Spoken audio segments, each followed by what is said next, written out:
Have you ever witnessed courage so breathtaking it made someone fall hopelessly in love with you? When a brave young woman risked everything to save a child from danger, she never dreamed the grateful father would appear at her doorstep with flowers, his heart completely surrendered to her extraordinary spirit. The rain had been falling relentlessly for hours, pounding against the windows of Eliza Bennett's small apartment. The weather forecast had predicted a severe storm, but no one expected the fury with which it had descended upon the quiet coastal town of Millhaven. Eliza stood by her window, watching as the streets below transformed into rushing rivers, the water level rising at an alarming rate. The 32-year-old marine biologist had seen tropical storms before, but there was something particularly ominous about this one. Her phone buzzed with another emergency alert. Flash flood warning. Seek higher ground immediately. Eliza's brow furrowed as she looked down at the message. Most of her neighbors had evacuated earlier that day when the first warnings came through, but she had stayed behind to secure important research documents from her home office. Now she wondered if she had waited too long. The sound of her wind chimes violently clanging against each other pulled her attention back to the window. The water in the street had risen at least another foot in the past 20 minutes. It was time to go.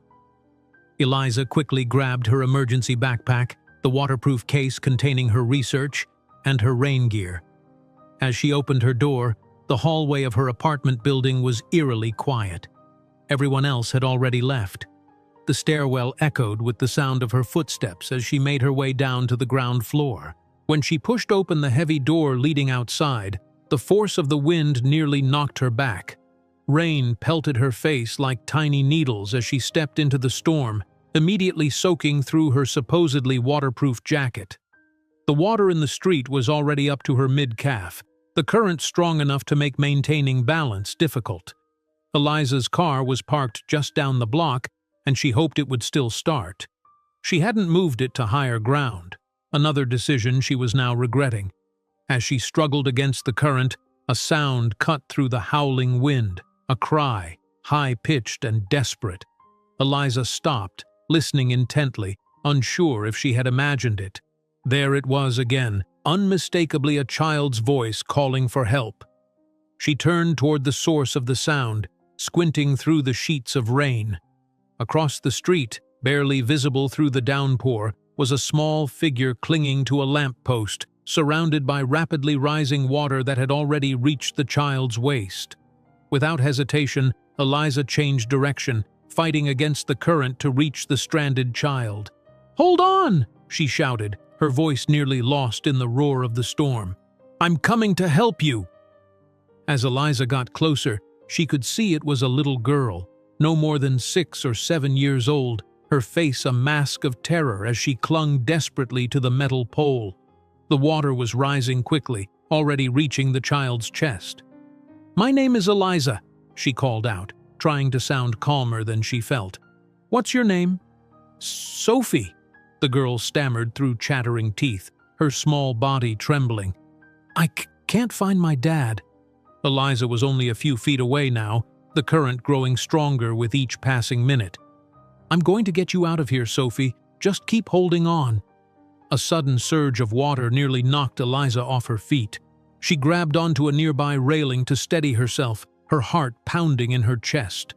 The situation was deteriorating rapidly. In the distance, she could hear the wail of emergency sirens, but they sounded too far away. Help wouldn't arrive in time.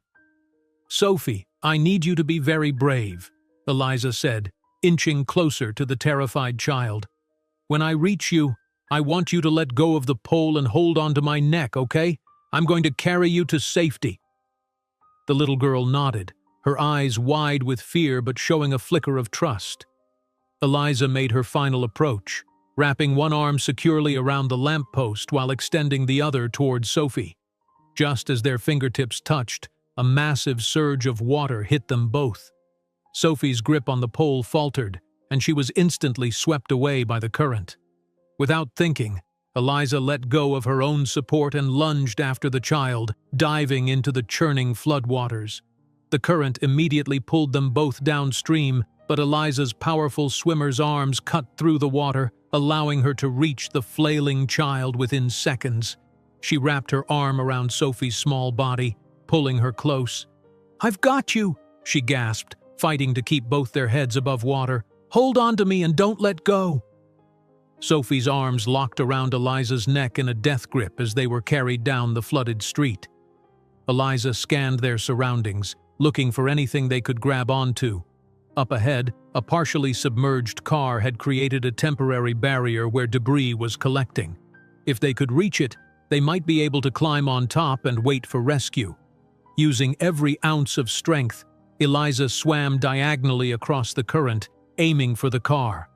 Her muscles screamed in protest, the weight of the child and the force of the water making each movement a struggle. Sophie was sobbing against her neck, the little girl's entire body shaking with cold and fear. "We're almost there," Eliza encouraged, though she wasn't entirely convinced herself. The car was still several yards away, and the current seemed determined to pull them in the opposite direction.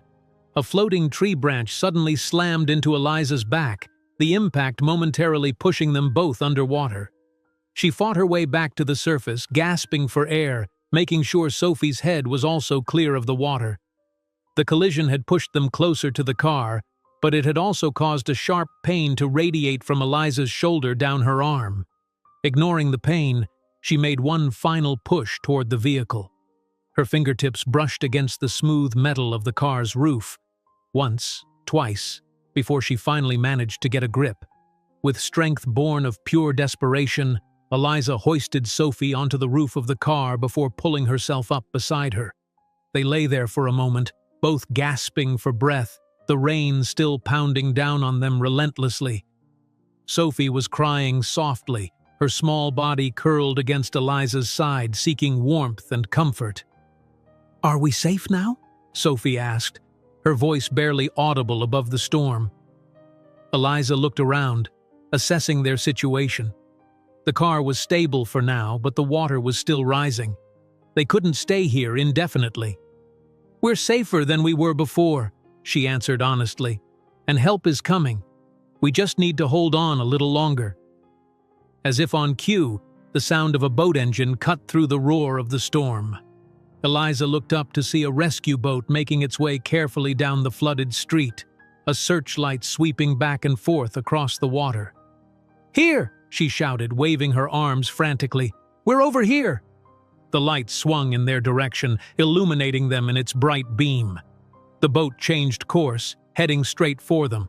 Relief flooded through Eliza's body, making her suddenly aware of how cold and exhausted she was.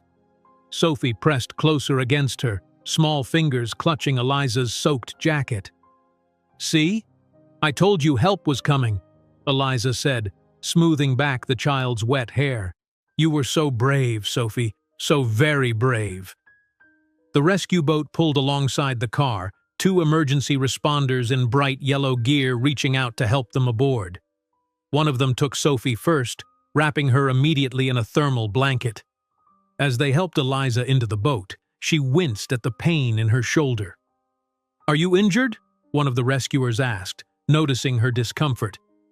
"I think I might have hurt my shoulder," she admitted, "but it's not serious. Please, take care of Sophie first." The little girl refused to be separated from her rescuer, insisting on sitting right beside Eliza as the boat made its way back through the flooded streets toward higher ground. A medic aboard the boat checked Sophie's vital signs while Eliza provided what little information she knew. "She said she was looking for her father," Eliza explained. "I don't know how she ended up alone in the flood." "What's your dad's name, sweetheart?" the medic asked gently. "Daniel Walsh," Sophie replied, her teeth still chattering despite the blanket wrapped around her. "He told me to stay in the car while he helped our neighbors, but then the water came so fast and I got scared, so I tried to find him." The medic nodded, speaking quietly into his radio, providing the father's name to emergency coordinators. Eliza held Sophie's small hand, trying to provide comfort as the boat navigated through what had once been familiar streets, now transformed into a treacherous waterway. When they finally reached the emergency evacuation center set up in the high school gymnasium on the hill overlooking the town, Eliza was relieved to be on solid ground again. The gymnasium was filled with other evacuees, families huddled together on cots, volunteers distributing hot drinks and food. Medical personnel moved quickly among those needing attention. Sophie still clung to Eliza's hand as they were led to a medical station for evaluation. The doctor examined Sophie first, confirming that beyond being cold and frightened, the child was unharmed. When it was Eliza's turn, the diagnosis was a mild shoulder sprain, nothing that wouldn't heal with time and rest. "You're very lucky," the doctor told her. "Both of you." Eliza nodded, though luck had little to do with it. It had been split-second decisions and sheer determination that had kept them both alive. As the doctor finished wrapping her shoulder, a commotion at the entrance of the gymnasium caught her attention. A man burst through the doors, soaking wet and wild-eyed, frantically scanning the crowd. "Sophie!" he called out, his voice hoarse with desperation. "Sophie Walsh!" The little girl's head snapped up, her face lighting up with recognition. "Daddy!" she cried, jumping off the examination table and running toward him. The man fell to his knees, gathering his daughter in his arms, holding her as if he never intended to let go again. Eliza watched from a distance, a small smile on her face despite her exhaustion. This was why she had risked everything, for this moment of reunion, for the relief and joy on both their faces. After a long embrace, Sophie pulled back slightly, turning to point in Eliza's direction. "That's the lady who saved me, Daddy. She jumped in the water and got me when I was being swept away." The man looked up, his eyes meeting Eliza's across the crowded gymnasium. Even from a distance, she could see the intensity of emotion in his gaze, gratitude, relief, and something else she couldn't quite identify. He stood, still holding his daughter's hand, and began making his way toward her. Eliza suddenly felt self-conscious about her appearance, soaking wet, hair plastered to her head, clothes muddy and torn from their ordeal. But the man approaching her didn't seem to notice any of that. His focus was entirely on her face, his eyes never leaving hers as he crossed the room. When he finally stood before her, Eliza was struck by the raw emotion in his expression. He was tall, with dark hair now plastered to his forehead from the rain, and eyes the same warm brown as his daughter's. There was a small cut on his cheek, and his clothes were as soaked and muddy as hers, evidence that he too had been fighting against the flood. "You saved my daughter's life," he said, his voice breaking slightly on the words. It wasn't a question, but a statement of fact, filled with a depth of gratitude that needed no further elaboration. Eliza smiled softly, suddenly feeling shy under the intensity of his gaze. "Anyone would have done the same," she replied. "Anyone would have done the same," Eliza replied. The man shook his head firmly. "No, not everyone would have risked their life diving into floodwaters to save a stranger's child." His voice was deep and resonant, steady despite the emotion behind it. "My name is Daniel Walsh, and He paused, seeming to search for words adequate to express his feelings. "I don't know how I'll ever repay you for what you've done." Sophie tugged at her father's hand. "She was really brave, Daddy. The water was so scary, but she didn't even seem afraid." Eliza smiled at the little girl. "Oh, I was definitely afraid. Sometimes being brave means doing something even when you're scared." Daniel knelt down to Sophie's level. "Why don't you go with the nice volunteer over there and get some hot chocolate while I talk to Miss Bennett?" Eliza supplied. "Eliza Bennett." "While I talk to Miss Bennett," Daniel finished.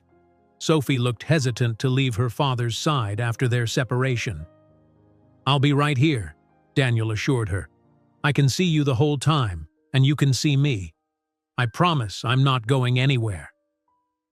After a moment's consideration, Sophie nodded and allowed the volunteer to lead her to the refreshment table, though she kept glancing back at her father every few steps. Once Sophie was settled with her hot chocolate, Daniel turned back to Eliza, running a hand through his wet hair.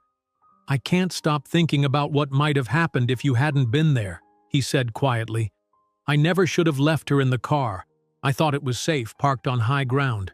I was helping an elderly couple evacuate their home when the water rose so quickly. By the time I got back, the car was surrounded and Sophie was gone." His voice cracked slightly. "I've been searching for hours." "She's a brave little girl," Eliza said. "She was trying to find you when I spotted her." Daniel nodded, his eyes bright with unshed tears. "She's all I have in this world."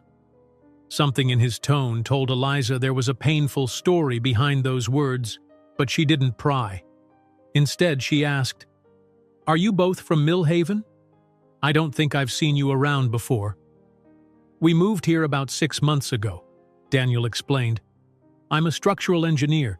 I came to work on the new bridge project, and it seemed like a good place to make a fresh start for Sophie and me after—" He trailed off, then simply said, "After we lost her mother." "I'm sorry," Eliza said softly. Daniel nodded in acknowledgement. "What about you? Have you lived here long?" "All my life, except for college and graduate school," Eliza replied. "I'm a marine biologist. I work at the Coastal Research Center just north of town." Before Daniel could respond, a harried-looking emergency coordinator approached them. "Mr. Walsh, we've located your vehicle, but I'm afraid it's been completely submerged. Is there somewhere you and your daughter can stay tonight? The evacuation center will remain open, but it's not ideal for families with children." Daniel's expression fell. "I haven't really thought that far ahead. Our apartment is in the flooded zone. I suppose we could find a hotel if any have vacancies." "Most hotels are already full with evacuees," the coordinator said apologetically. "We're trying to place families with young children first, but resources are stretched thin." Eliza found herself speaking before she'd fully thought it through. "I have a spare room at my mother's house. It's on the hillside, well away from the flooding. You and Sophie would be welcome to stay there until you can return to your apartment." Daniel looked at her, surprise evident in his expression. "That's incredibly generous, but we couldn't impose like that. You've already done so much." "It's no imposition," Eliza insisted. "My mother's house has plenty of space. She passed away last year, and I've been staying there occasionally while sorting through her things." A brief shadow crossed her face. "Actually, I'd welcome the company. The place feels too empty sometimes." Daniel studied her face, seemingly trying to decide if the offer was genuine. "Are you sure?" "Completely sure," Eliza replied with a smile. "Besides, I think Sophie could use some stability right now, and the evacuation center isn't exactly conducive to that." After a moment's hesitation, Daniel nodded. "Thank you. Truly." A medical volunteer approached with dry clothes for both of them, donated items that didn't fit perfectly but were warm and clean. Once they had changed and Eliza's shoulder had been properly examined, they collected Sophie and prepared to leave the evacuation center. Outside, the rain had finally stopped, though the sky remained overcast and threatening. Emergency vehicles continued to arrive and depart, their lights painting the wet pavement in flashes of red and blue. The devastation was clearly visible even from their elevated position. The lower part of town was still largely underwater, with only rooftops and the upper stories of buildings visible in some areas. Daniel stood for a long moment, staring at the flooded town below. "Everything we own is down there," he said quietly. Eliza placed a gentle hand on his arm. "The water will recede. Things can be replaced." He turned to look at her, his expression softening. "Yes, they can. What matters is that Sophie is safe, thanks to you." Sophie, who had been holding her father's hand tightly since they reunited, reached out and took Eliza's hand as well. The simple gesture of trust from the child brought a lump to Eliza's throat. A volunteer with an SUV drove them up to Eliza's mother's house, a charming two-story Victorian perched on the hillside overlooking the town and the ocean beyond. In different circumstances, the view would have been breathtaking. Today, it showed the full extent of the disaster that had befallen Millhaven. "It's a beautiful home," Daniel remarked as they made their way up the front steps. "It's been in our family for generations," Eliza explained, unlocking the door. "My great-grandfather built it.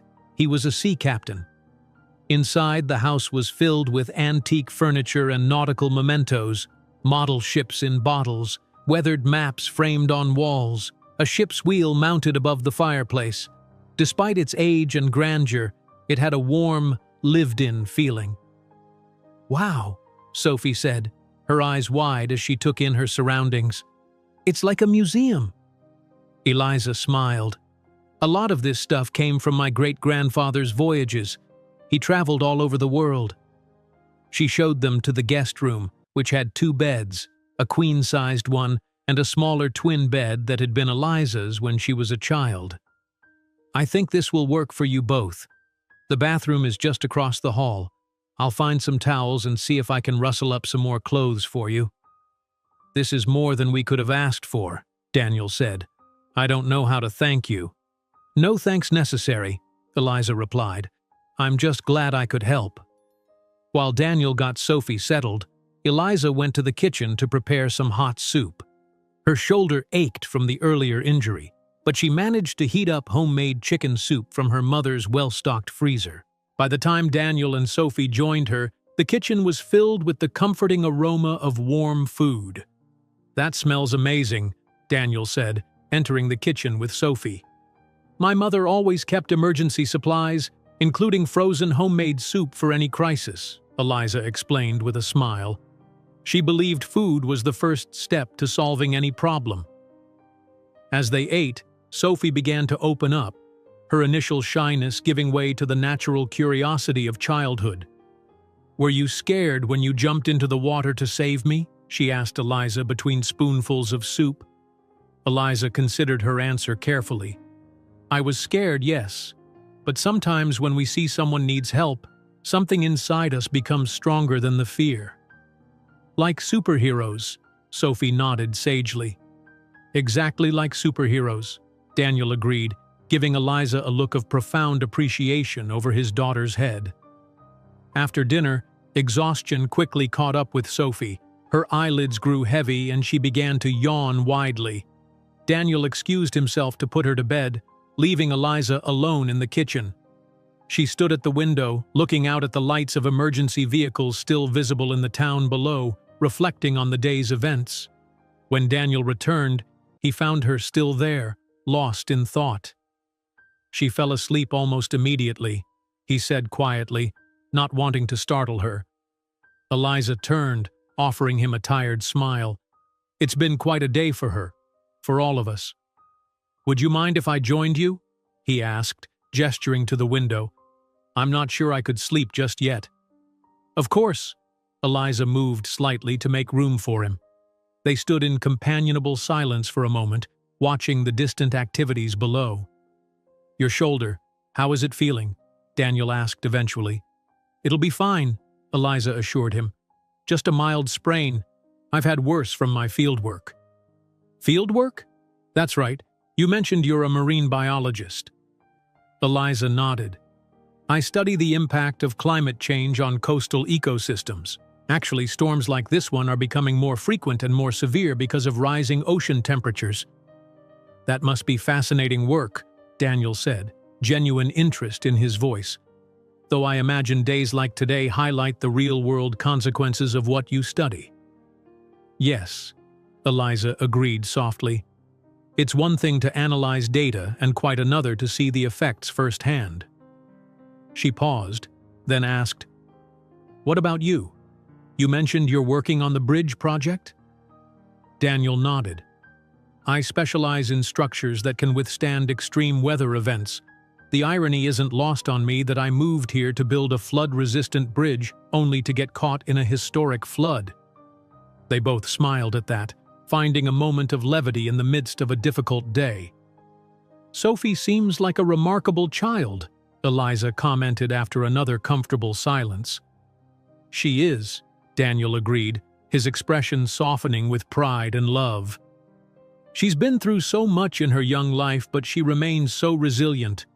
Kids are amazing that way, I think. They can teach us adults a lot about adaptability. How long? Eliza began, then hesitated, not wanting to pry into painful territory. How long has it been since her mother died? Daniel finished for her. 2 years next month. Cancer. It was quick, too quick. One day Rebecca was healthy, the next she was diagnosed with stage 4 pancreatic cancer. She was gone 3 months later. His voice was steady, but Eliza could hear the undercurrent of grief still present. "I'm so sorry," she said, instinctively placing her hand on his arm. Daniel looked down at her hand, then met her eyes.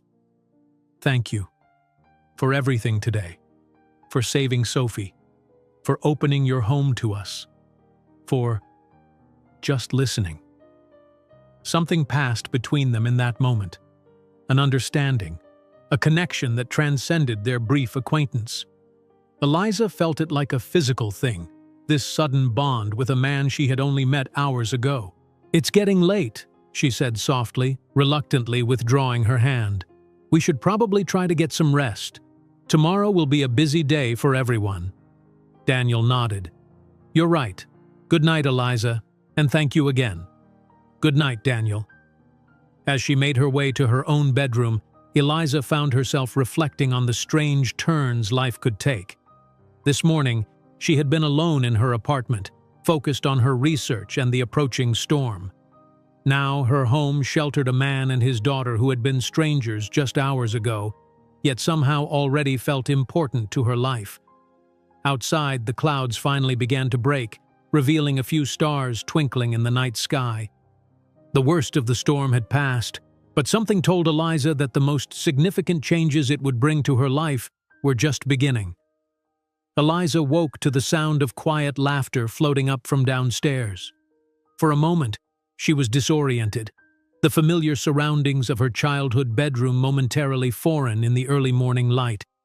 Then the events of the previous day came rushing back, the flood, the rescue, the strangers who were now guests in her mother's home.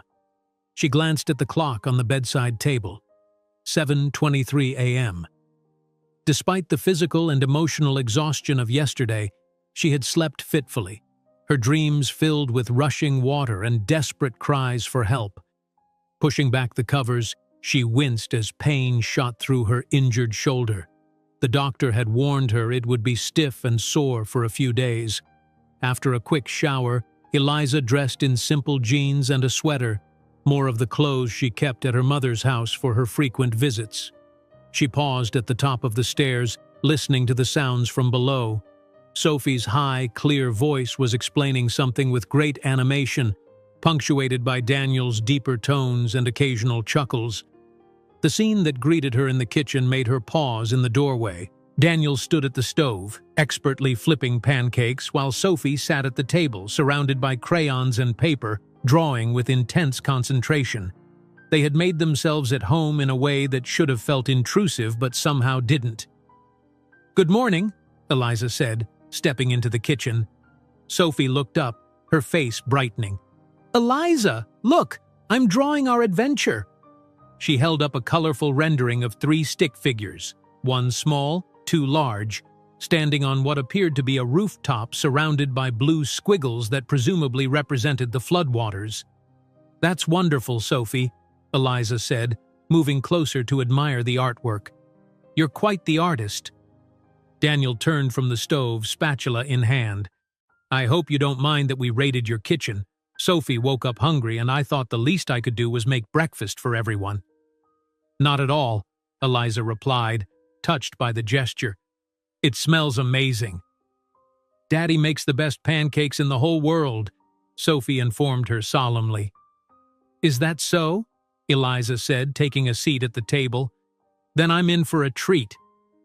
Daniel placed a plate of golden pancakes in front of her. "I found some blueberries in your freezer. I hope that was okay." "More than okay," Eliza assured him, suddenly aware of how hungry she was. "Thank you for this." As they ate, the conversation turned to practical matters. Daniel had called the emergency management office early that morning and learned that it would be at least a week before residents could return to the flooded areas of town to assess damage to their homes and retrieve belongings.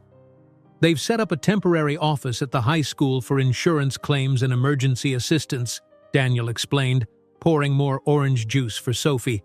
I thought I'd head over there this morning to get the paperwork started. I'll drive you, Eliza offered immediately. My car is at my apartment, which is probably still underwater, but my mother's car is in the garage. You don't have to do that, Daniel began, but Eliza waved away his protest. I need to go into town anyway. The research center will be coordinating with emergency services to assess environmental impact. Besides, I want to check on my apartment too. Daniel studied her for a moment, then nodded. Thank you. Again. After breakfast, they prepared to head into town. The weather had cleared overnight, with the morning sun now shining brightly, creating a deceptive picture of normalcy that would be shattered as soon as they descended into the valley where Millhaven proper lay. Can I stay here? Sophie asked suddenly as they were about to leave. I don't want to see the scary water again. Daniel knelt down to her level. Sweetheart, the dangerous part is over. The water is going down now, and I don't want to leave you alone. I'll be brave, Sophie insisted, and I want to finish my drawing for Eliza. Daniel looked up at Eliza, uncertainty clear in his expression. My neighbor Mrs. Holloway could look in on her, Eliza suggested.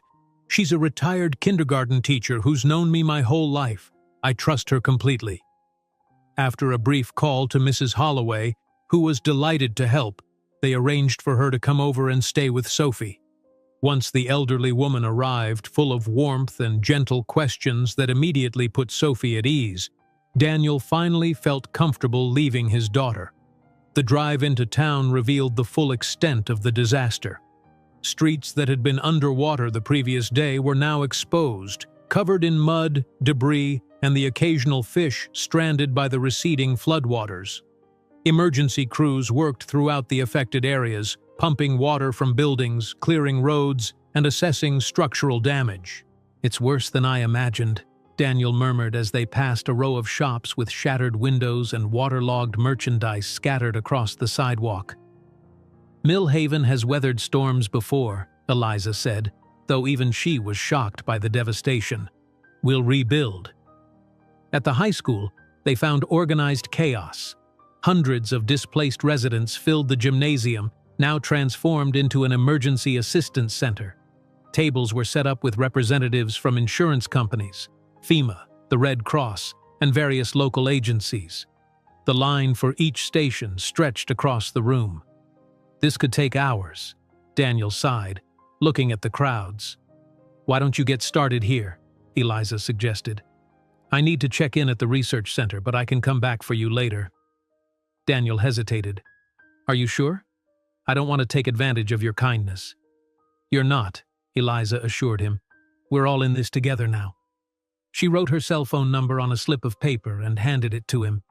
Call me when you're done, or if you need anything. Their eyes met and held for a moment longer than necessary. Eliza felt a flutter of something in her chest, something she hadn't experienced in a very long time. Pushing the feeling aside, she gave him a quick smile and left, navigating her way through the crowded gymnasium. The Coastal Research Center was located on higher ground north of town, its modern glass and steel structure a stark contrast to the Victorian homes and quaint shops that characterized most of Millhaven. As Eliza drove up the winding road to the facility, she was relieved to see it appeared undamaged by the storm.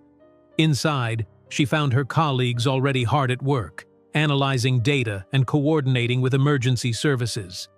Dr. Marcus Chen, the center's director and Eliza's mentor, looked up from his computer when she entered the main lab. Eliza, thank God you're all right.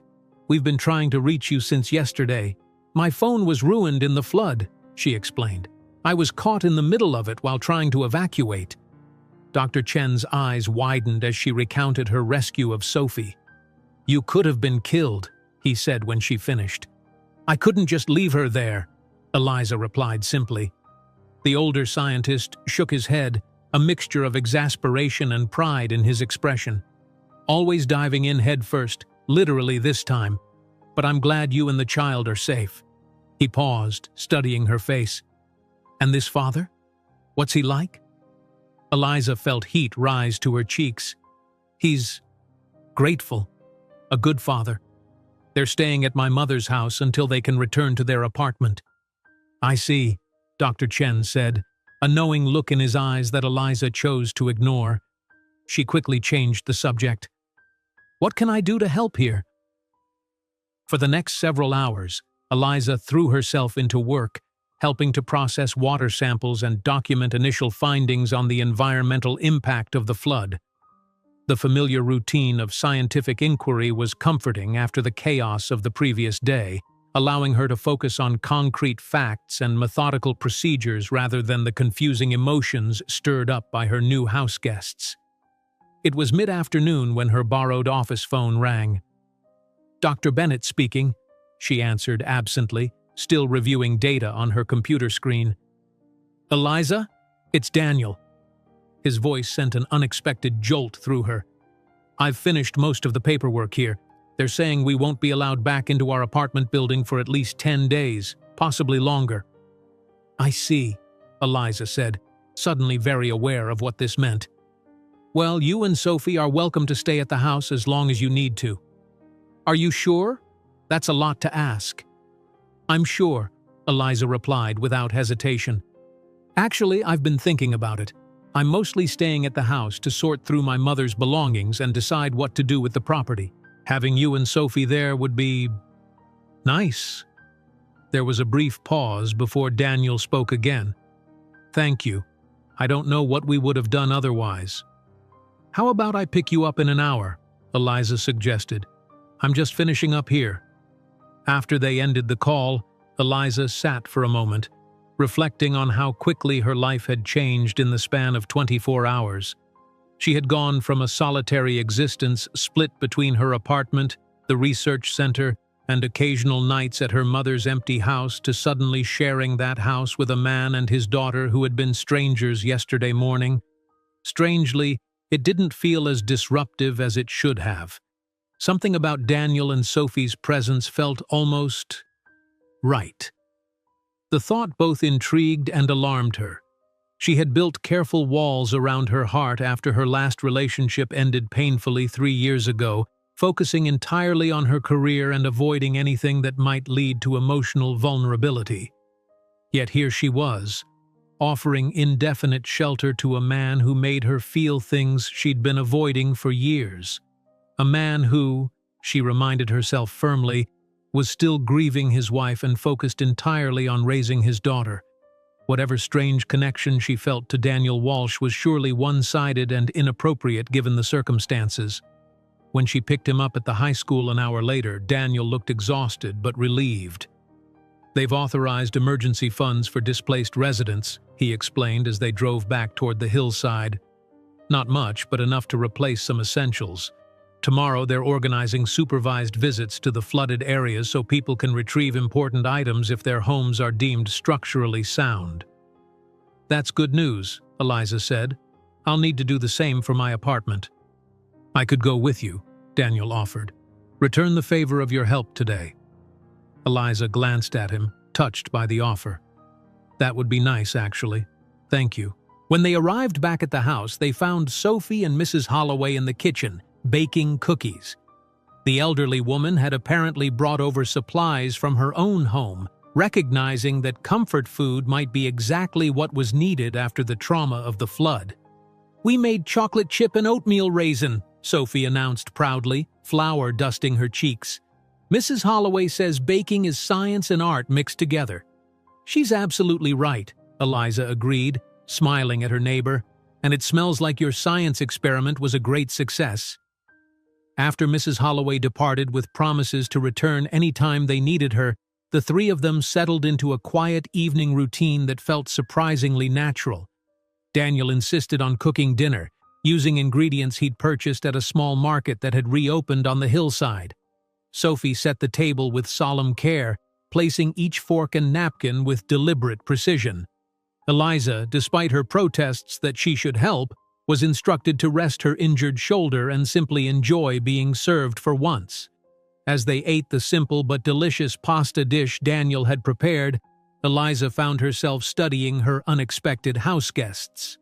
Sophie, animated once more after the trauma of the flood, chattered about the cookies and the drawing she had completed, her resilience remarkable for a child who had faced so much loss and danger in her young life.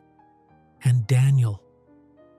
Eliza found her gaze drawn to him repeatedly throughout the meal. There was a quiet strength about him, a steadiness that seemed to anchor the room. When he smiled at something Sophie said, his entire face transformed, the weight of worry momentarily lifting from his features. Catching her watching him, Daniel raised an eyebrow in silent question. Eliza quickly looked away, focusing intently on her pasta. But later, as they cleaned up together while Sophie watched a cartoon in the living room, she felt his eyes on her with the same thoughtful intensity. Neither of them mentioned it, maintaining a careful distance as they moved around the kitchen. Yet something had shifted between them, an unspoken acknowledgement of awareness that hung in the air like the faintest hint of electricity before a storm. The next morning dawned clear and bright, the beautiful weather a stark contrast to the devastation still visible in the lower parts of town. Eliza woke early, her body accustomed to rising with the sun despite her restless sleep. Her dreams had been a confusing mix of rushing floodwaters and warm brown eyes watching her across a kitchen counter. She found Daniel already awake, sitting on the back porch with a cup of coffee, gazing out at the view of the town and ocean beyond. He turned when he heard the door open, offering her a smile that made her heart skip unexpectedly. "Morning," he said softly. "There's fresh coffee in the kitchen. I hope you don't mind that I've made myself at home." "Not at all," Eliza replied, leaning against the doorframe. "How did you sleep?" "Better than I expected," Daniel admitted, "though I kept waking up to check on Sophie. She had a nightmare about the flood." Concern crossed Eliza's face. "Is she okay?" Daniel nodded. "She's resilient, more than I am sometimes." He looked back toward the view, his expression sobering. "They're letting people back into the flooded areas today to salvage what they can. I checked online and both our buildings are on the list for supervised re-entry." "What time?" Eliza asked, already mentally cataloging what she needed to retrieve from her apartment. 9 to 3. They're doing it in shifts to maintain safety." He hesitated, then added, "I was thinking we could go together, help each other out. Sophie can stay with Mrs. Holloway again if she's available." "I'd like that," Eliza said. The prospect of facing her waterlogged apartment alone had been daunting. Having Daniel there would make it easier somehow. By 8:30, they had dropped Sophie off with Mrs. Holloway, who had enthusiastically agreed to watch her again, promising baking projects and garden exploration to keep the little girl's mind off her worries. Sophie had hugged her father tightly before they left, whispering something in his ear that made him smile and nod reassuringly. As they drove down into town, the devastation became increasingly apparent. Mud-covered streets were lined with piles of debris as residents who had already been allowed to return began the heartbreaking process of discarding ruined possessions. Emergency vehicles and utility trucks were everywhere, workers in bright vests directing traffic around closed roads and hazardous areas. They stopped at Eliza's apartment building first. A National Guard soldier checked their IDs against a list, then escorted them inside, warning that they had 1 hour and to touch nothing electrical.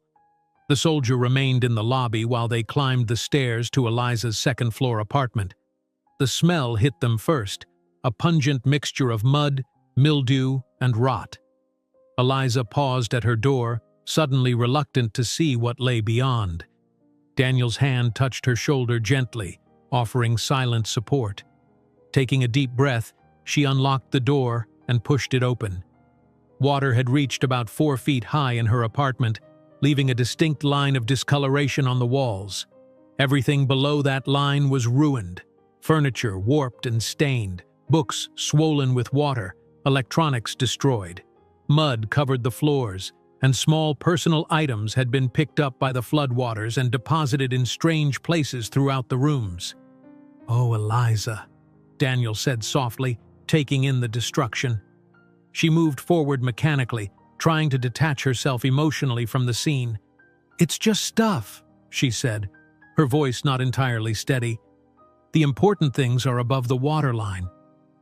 They worked methodically, Eliza directing Daniel to help her retrieve essential documents from a filing cabinet that had thankfully been placed on a high shelf. She packed clothes from her bedroom closet, family photographs that had been spared, and her laptop, which had been on her desk, safely above the flood level. In her home office, she carefully packed research notes and backup drives containing years of work. Daniel found waterproof containers in her kitchen to protect the items they were salvaging, working efficiently alongside her with minimal conversation needed. As Eliza reached for a framed photograph on a high bookshelf, her injured shoulder protested sharply, causing her to wince and drop her arm. "Let me," Daniel said immediately, stepping closer. He reached up and carefully removed the photograph, handing it to her. It showed a younger Eliza with an older woman who shared her eyes and smile, both of them laughing on a beach. "Your mother?" Daniel asked gently. Eliza nodded, her finger tracing the edge of the frame. "Taken about 5 years ago before she got sick." She looked up to find Daniel watching her, understanding in his eyes. "Cancer," she said simply, knowing he of all people would understand without further explanation. "It leaves a hole that never quite closes, doesn't it?" he said quietly. "Yes," Eliza agreed, "but eventually you learn to live with the hole. It becomes part of you." They stood there for a moment, connected by shared grief, before resuming their task. When they had gathered everything salvageable, they carried it out to the car, then drove to Daniel's apartment building across town. The scene at Daniel's building was similar: mud, water damage, the acrid smell of mildew. His ground-floor apartment had suffered worse flooding than Eliza's, with water reaching nearly to the ceiling. Almost nothing was salvageable except for items he had stored in high kitchen cabinets and a few things from the tops of closets. "Sophie's baby book," he said with visible relief, retrieving a plastic-wrapped album from the top shelf of his closet. "Rebecca was meticulous about recording everything from Sophie's first year. I was so worried it was destroyed." Eliza watched as he carefully placed the album in one of the containers they had brought. The tenderness with which he handled this memento of his late wife stirred something in her chest. Not jealousy, but admiration for his devotion to preserving Sophie's connection to her mother. "What about clothing for Sophie?" Eliza asked, noticing that most of the items they had salvaged were documents and mementos rather than practical necessities. Daniel's expression fell. "Everything in her room is ruined. Her favorite stuffed animals, her books." He ran a hand through his hair, the strain of the situation finally showing on his face. "How do I explain to a 6-year-old that all her treasured possessions are gone?" Without thinking, Eliza reached out and took his hand. "We'll figure it out together. There are donation centers being set up, and Sophie is more resilient than you think. She survived the flood. She'll survive this too." Daniel looked down at their joined hands, then back up to Eliza's face. "Thank you," he said, his voice rough with emotion. "For everything." The intensity in his eyes made Eliza suddenly aware of how close they were standing. She could feel the warmth of his hand in hers, see the flecks of gold in his brown eyes. For a breathless moment, she thought he might move closer, but instead, he squeezed her hand once and then gently released it. "We should finish up here," he said, his voice returning to normal. "Our time is almost up." By the time they returned to the hillside home, both physically and emotionally drained from the morning's activities, it was early afternoon. They found Sophie in Mrs. Holloway's garden, happily helping the older woman plant flowers in colorful pots. "Daddy! Eliza!" Sophie called out when she saw them, rushing over with dirty hands and a bright smile. "Mrs. Holloway is teaching me how to make things grow. Can we plant flowers at your house too, Eliza?" Eliza smiled, touched by the child's enthusiasm despite everything that had happened. Of course we can. I think the garden could use some new flowers. While Daniel spoke with Mrs. Holloway, thanking her profusely for watching Sophie, Eliza knelt down to the little girl's level. Your dad and I went to both our apartments today. I'm afraid the water damaged a lot of things. Sophie's smile dimmed slightly. Even Mr. Whiskers? She asked, referring to what Eliza had learned was her favorite stuffed cat. I'm afraid so, Eliza said gently. But you know what? I think I might have something that could help. She held out her hand. Want to come see? Sophie nodded, slipping her small hand into Eliza's. They walked back to the house together, with Daniel following after bidding Mrs. Holloway goodbye. In the attic, Eliza pulled out a dusty box labeled Eliza Childhood. Inside, nestled among old books and games, was a well-loved stuffed otter, its fur worn smooth from years of cuddling. This is Otto, Eliza explained, holding the stuffed animal carefully. He was my special friend when I was just about your age. I took him everywhere with me, and he always made me feel safe when I was scared or sad. She held the otter out to Sophie. I think he'd like to be your friend now, if you'd like. Sophie's eyes widened as she took the stuffed animal, examining it with solemn care. Are you sure you want to give him to me? She asked, looking up at Eliza with serious eyes. Absolutely sure, Eliza replied. Otto is very brave, just like you, and he's very good at keeping away bad dreams. Sophie hugged the otter to her chest, a smile spreading across her face. Thank you, Eliza. I promise I'll take really good care of him. From the doorway, Daniel watched the exchange, his expression unreadable. When Eliza looked up and met his eyes, he didn't look away. Something passed between them in that moment, an acknowledgement of the bonds forming between the three of them, for better or worse. That evening, after Sophie had gone to bed, clutching Otto tightly, Daniel and Eliza sat on the back porch, sharing a bottle of wine they had found in the pantry. The night was clear, stars twinkling overhead, the distant sound of emergency vehicles in town, the only reminder of the ongoing crisis below. Sophie has really taken to you, Daniel said, breaking the comfortable silence that had settled between them. She's an easy child to care for, Eliza replied, so open and trusting despite everything she's been through. Daniel nodded, swirling the wine in his glass thoughtfully. That's what worries me sometimes, her openness, her willingness to attach to people. He glanced at Eliza. I don't want her to be hurt when things change again. Eliza understood what he was really saying, a gentle warning about the temporary nature of their current living arrangement, a reminder that someday soon they would return to their separate lives. The thought sent an unexpected pang through her chest. Children are adaptable, she said, trying to keep her voice light. And Sophie is stronger than most. Yes, she is, Daniel agreed. But it's not just Sophie I'm concerned about.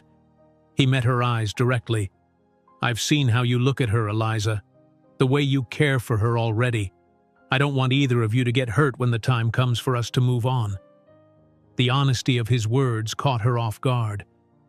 I know this is temporary, she said softly. I've always known that. Daniel studied her face in the dim light from the kitchen window. Has it occurred to you that maybe it doesn't have to be? Eliza's breath caught in her throat. What do you mean? Before Daniel could respond, his phone rang. The emergency coordinator calling about a community meeting for flood victims scheduled for the following day. The moment, whatever it might have become, passed as Daniel took the call, walking to the other end of the porch for better reception. Eliza remained seated, her mind racing with the implications of his unfinished question. What had he meant? And more importantly, what did she want him to mean? The community center was packed to capacity, the buzz of anxious conversation filling the air as residents of Millhaven gathered for the emergency meeting. Eliza, Daniel, and Sophie found seats near the back, joining hundreds of other flood victims seeking information and assistance. Sophie sat between them, clutching Otto the otter to her chest, her eyes wide as she took in the crowd of worried faces. Mayor Thornton, a stout woman with silver hair and a commanding presence, stood at the podium, calling the meeting to order. The room gradually fell silent as she began to speak, outlining the current state of recovery efforts and the challenges that lay ahead. "The damage to our infrastructure is extensive," she explained, her voice steady despite the gravity of her words. "Water, power, and sewage systems in the affected areas will require significant repairs before residents can safely return. We're looking at weeks, not days, for the most severely impacted neighborhoods." A collective groan rose from the crowd. Daniel reached across Sophie to touch Eliza's arm, a gesture of solidarity in the face of this disappointing news. The brief contact sent a warm flutter through her chest, distracting her momentarily from the mayor's words. "The federal disaster declaration has been approved," Mayor Thornton continued, "which means additional resources are coming. FEMA representatives are here today to begin processing claims for temporary housing assistance." The meeting continued with various officials providing updates on utility restoration, road clearing, and health concerns related to contaminated floodwaters. When the floor opened for questions, the atmosphere grew tense as frustrated residents voiced their concerns, fears, and occasionally anger at what some perceived as inadequate preparation for the disaster. Eliza felt Sophie press closer to her side, the child's small body tense as voices around them grew louder and more emotional. Without thinking, she wrapped an arm around Sophie's shoulders, drawing her into a protective embrace. "It's okay," she whispered. "People are just scared and upset. That's normal after something like this happens." Sophie nodded, relaxing slightly against Eliza's side. Daniel watched them, his expression softening at the sight of his daughter finding comfort in Eliza's arms. When their eyes met over Sophie's head, something unspoken passed between them again: gratitude, understanding, and something deeper that neither was quite ready to name. After the meeting, they joined the long line of residents signing up for various assistance programs. Sophie grew restless, fidgeting between them as the wait stretched on. "I have an idea," Eliza said, kneeling down to Sophie's level. "See that park across the street? How about you and I go explore while your dad finishes up here? We can see if any of the playgrounds survived the flood." Sophie looked to her father for permission. Daniel hesitated briefly, then nodded. "Stay where I can see you from the windows," he said. "I shouldn't be more than 20 minutes." The small park had escaped the worst of the flooding due to its slight elevation. Though muddy in places, the playground equipment stood intact, gleaming in the afternoon sun. Sophie's face lit up at the sight, her earlier anxiety forgotten as she ran toward the swings. "Push me, Eliza," she called, climbing onto the rubber seat. "I want to go super high." For the next 15 minutes, Eliza lost herself in Sophie's joy, pushing the swing higher as the little girl squealed with delight, her laughter a welcome counterpoint to the somber mood of the meeting they'd just left.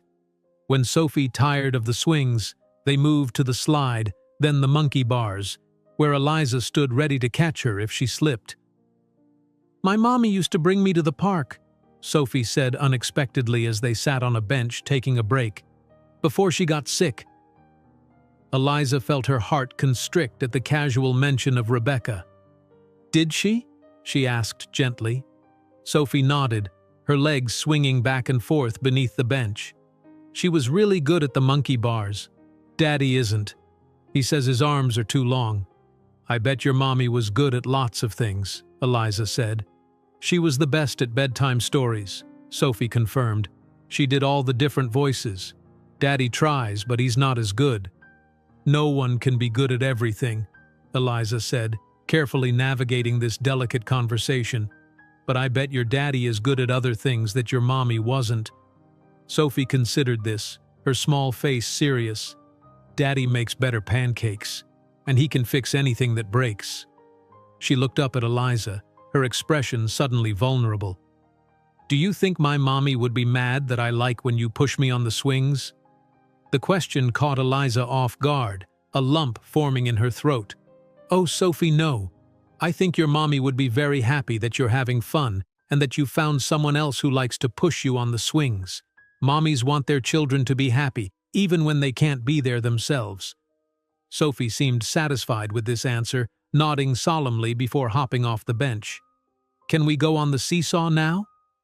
From across the street, Daniel watched them through the community center window, his heart a tangle of complicated emotions. Seeing Sophie so carefree with Eliza, laughing, playing, confiding in her, filled him with both gratitude and a strange, unexpected jealousy.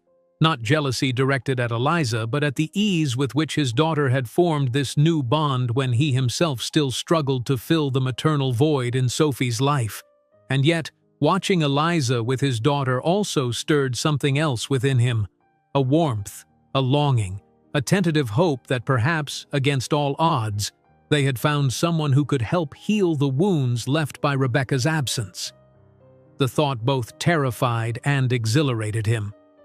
When he finally joined them in the park, having completed the necessary paperwork, he found them on the seesaw, Eliza and Sophie on opposite ends, both laughing as they pushed up and down.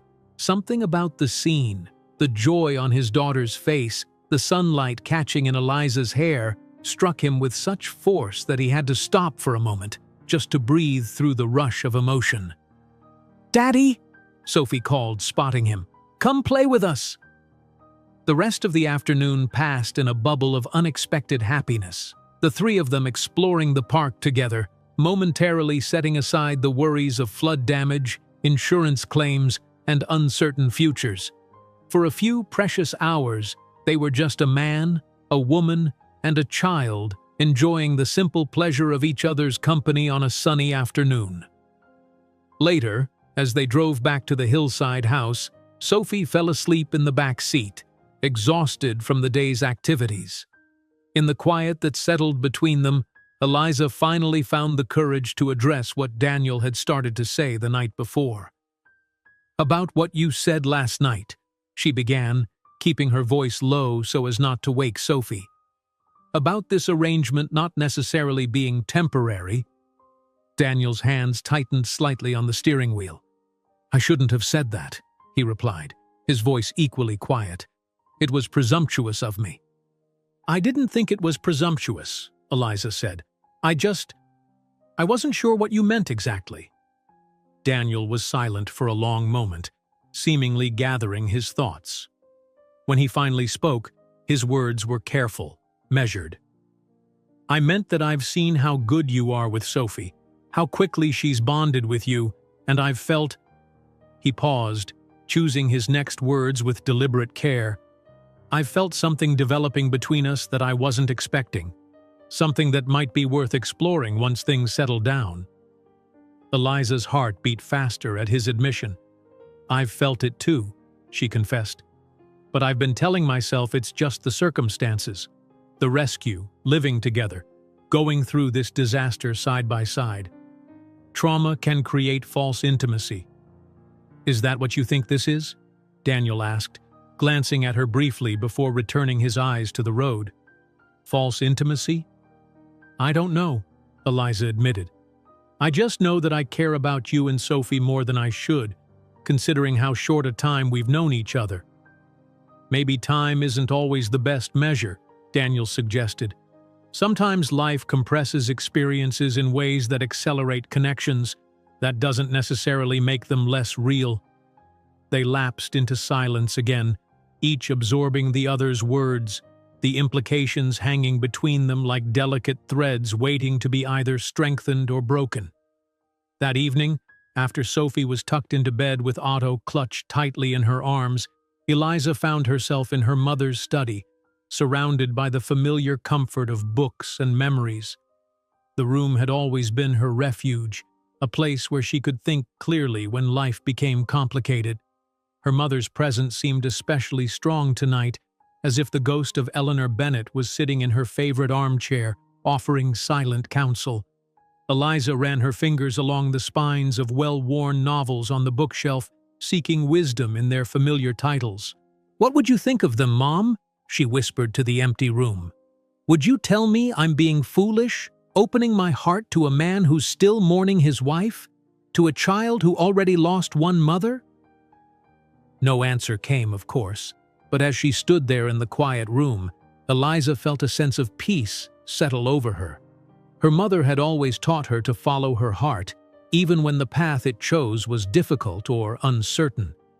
A soft knock on the door interrupted her thoughts. Daniel stood in the doorway, 2 cups of tea in his hands. "I thought you might like some," he said, offering her one of the cups. "You seemed deep in thought when you came in here." "Thank you," Eliza said, accepting the cup gratefully. "I was just remembering my mother. This was her favorite room." Daniel nodded, understanding in his eyes. "Rebecca had a studio where she painted. After she died, I couldn't go in there for months. It was too full of her absence." "And now?" Eliza asked. "Now I can go in and feel her presence instead of her absence," Daniel replied. "It took time, but it happened."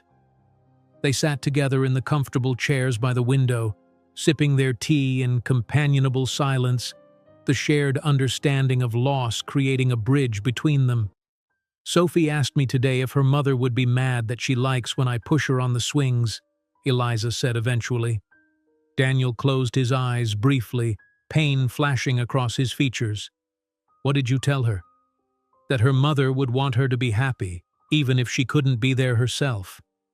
Eliza hesitated, then added, "I hope that was okay." "It was perfect," Daniel assured her, "and true. Rebecca would have liked you, I think. Your kindness, your intelligence, your honesty." He set his cup down, leaning forward slightly. "Sophie needs that in her life, and so do I." The admission hung in the air between them, honest and vulnerable. Eliza felt her heart beating in her throat, the moment crystallizing around them. "Daniel," she began, unsure what she wanted to say but feeling that something needed to be acknowledged. "I know it's complicated," he said quietly. "I know the timing is all wrong. I'm still healing from losing Rebecca. You're dealing with your mother's loss. We're both displaced by the flood. And there's Sophie to consider in all of this." "Yes," Eliza agreed. "It's complicated. But life is complicated," Daniel continued. "And sometimes, rarely, in the middle of all that complexity, something simple and true appears." He reached across the space between their chairs, his hand open, an invitation rather than a demand. "I'm not asking for promises, Eliza. I'm just asking if you're willing to see where this might lead once the waters recede." Eliza looked at his outstretched hand, then up to his face, seeing the genuine emotion there, the careful hope, the respect for whatever boundaries she might need to establish. Slowly, deliberately, she placed her hand in his, their fingers intertwining with a sense of rightness that defied rational explanation. "I'd like that," she said softly. Outside, the distant sound of emergency vehicles continued as the town struggled to recover from the disaster. Inside, in the quiet sanctuary of Eleanor Bennett's study, 2 people who had found each other in the midst of chaos took the first tentative step toward something neither had been looking for, but both now recognized they needed. The days that followed took on a rhythm of their own, a new normal forming around the 3 of them as they navigated the aftermath of the flood together. Each morning, Daniel made breakfast while Eliza prepared coffee, their movements in the kitchen becoming a synchronized dance that required few words.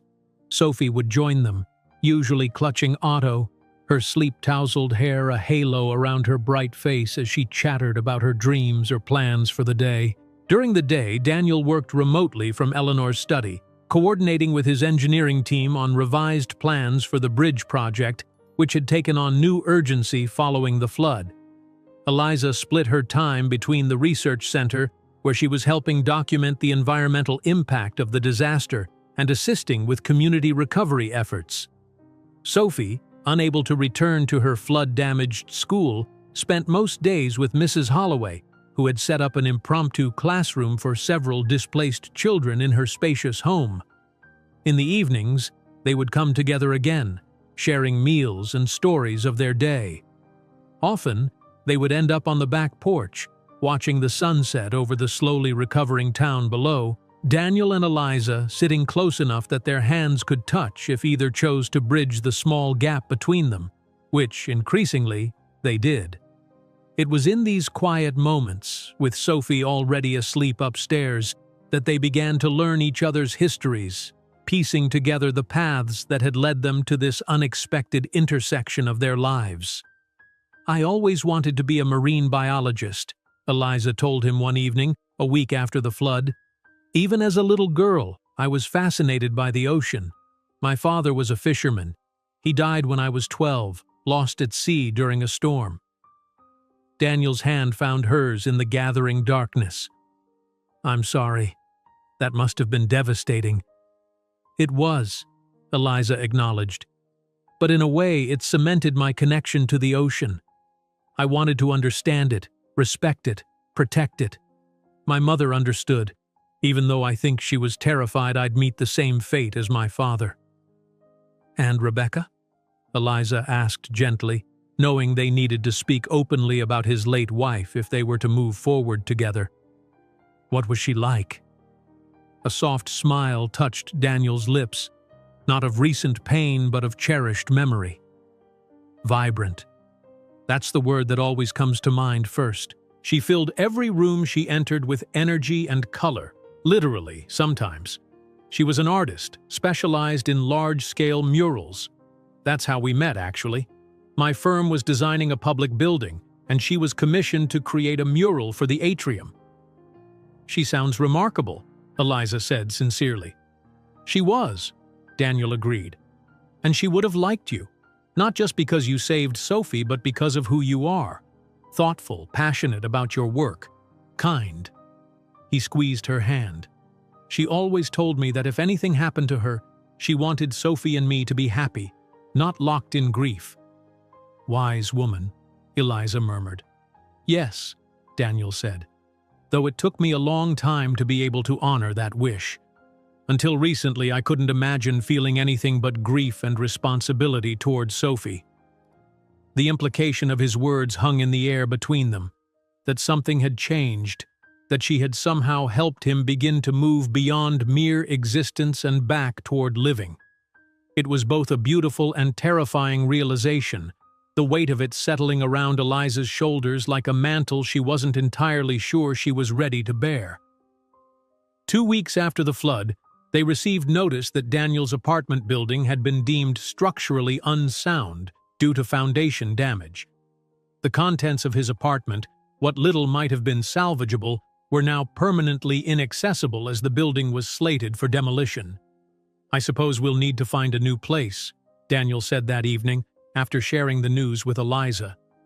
Sophie was upstairs getting ready for bed.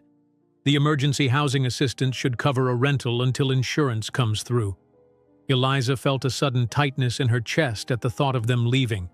In just 2 weeks, their presence had transformed the empty, grief-filled house into a home again. The sound of Sophie's laughter echoing through the hallways, Daniel's quiet presence in the study, the shared meals and conversations, all of it had become essential to her in a way she hadn't anticipated. "You don't have to go," she said, the words coming out more abruptly than she'd intended. "I mean, you're welcome to stay here. There's plenty of room, and it doesn't make sense to uproot Sophie again so soon." Daniel studied her face, his expression thoughtful. "Are you sure? We've already imposed on your hospitality for longer than either of us expected." "It's not an imposition," Eliza insisted. "It's—" She hesitated, searching for the right words. "It's nice, having you both here. The house was too empty before, too full of ghosts. And now?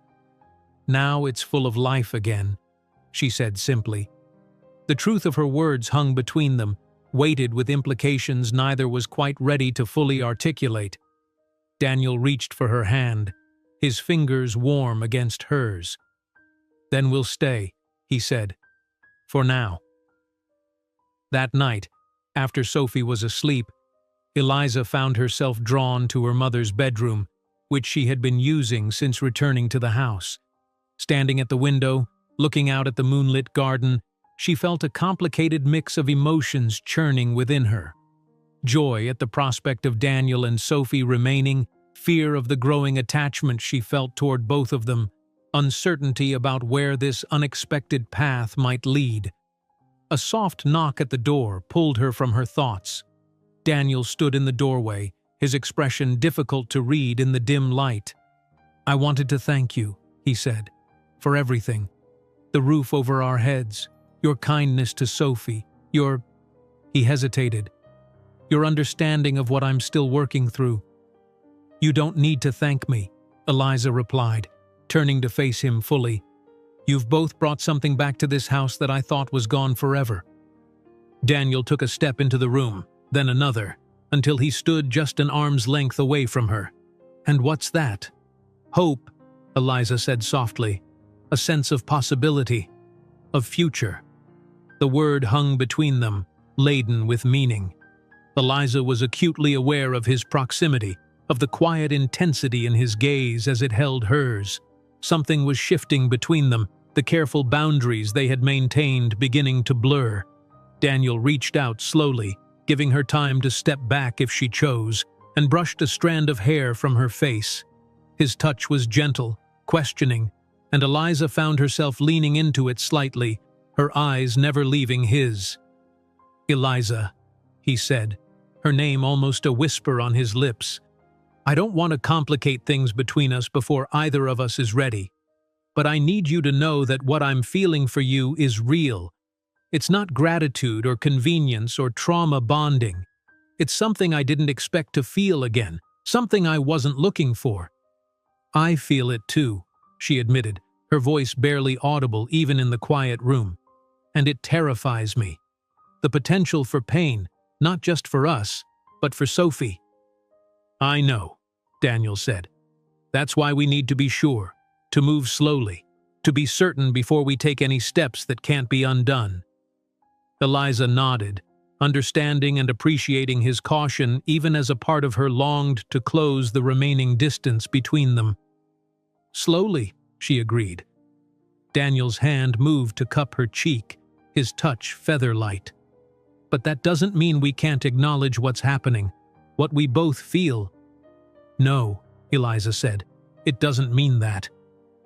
For a moment, she thought he might kiss her, and found herself both hoping for and dreading that possibility. Instead, Daniel leaned forward and pressed his lips gently to her forehead, a gesture so tender and respectful that Eliza felt tears spring to her eyes. "Good night, Eliza," he said softly, stepping back. "Good night, Daniel." After he left, Eliza remained by the window for a long time, her fingers touching the spot where his lips had been, her heart full of a cautious joy she hadn't felt in years. The next morning brought a new challenge. Sophie woke with a fever, her small face flushed and her normally bright eyes glassy with illness. Daniel, immediately concerned, called the pediatrician who had set up a temporary clinic in the community center. "They can see her at 11, he reported, hanging up the phone. "They think it might be an infection from exposure to the floodwaters." Eliza, who had been preparing to leave for the research center, immediately changed her plans.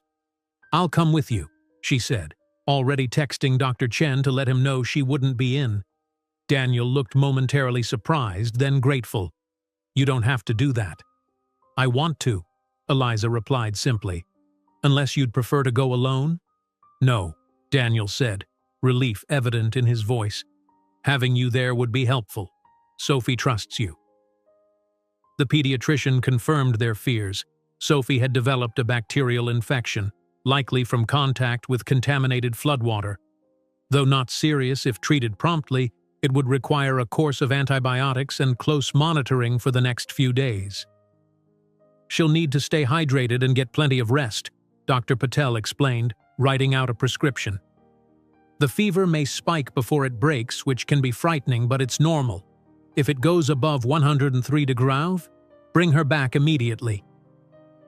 Throughout the examination, Sophie had clung to Eliza's hand as much as her father's, seeking comfort from both adults in her life. Now, as they prepared to leave, she looked up at Eliza with trust and vulnerability that made Eliza's heart ache. "Will you help take care of me?" Sophie asked, her voice small and raspy from her sore throat. "Of course I will," Eliza promised, smoothing the child's hair back from her hot forehead. "Your dad and I will both take care of you. You'll feel better soon, I promise." Over the next 2 days, they took turns sitting with Sophie, administering medication, encouraging fluids, and providing comfort.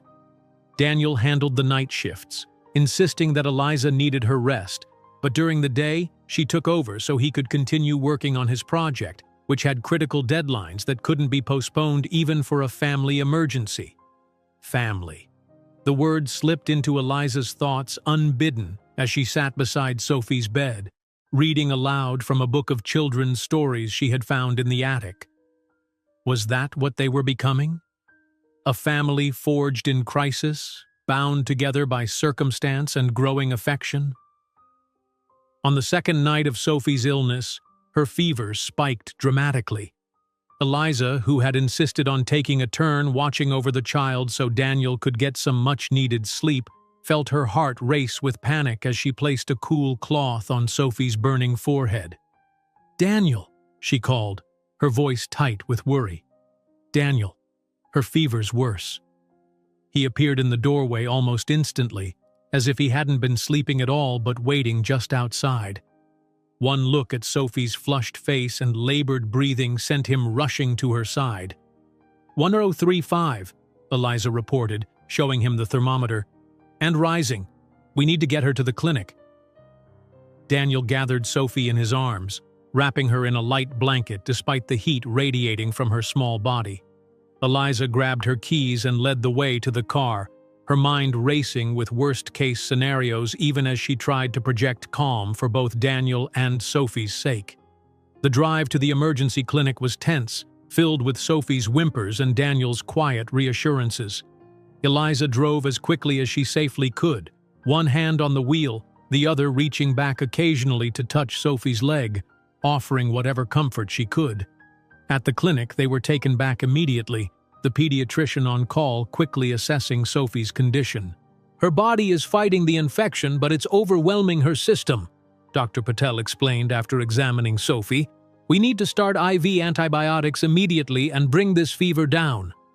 Eliza felt her stomach clench with fear as she watched the medical team work on Sophie, inserting an IV line into her small arm and attaching monitors to track her vital signs. Daniel stood rigid beside the examination table, his face a mask of controlled panic as he held his daughter's free hand. "Is she going to be okay?" he asked, his voice barely above a whisper.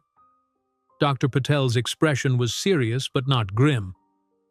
"Children are remarkably resilient.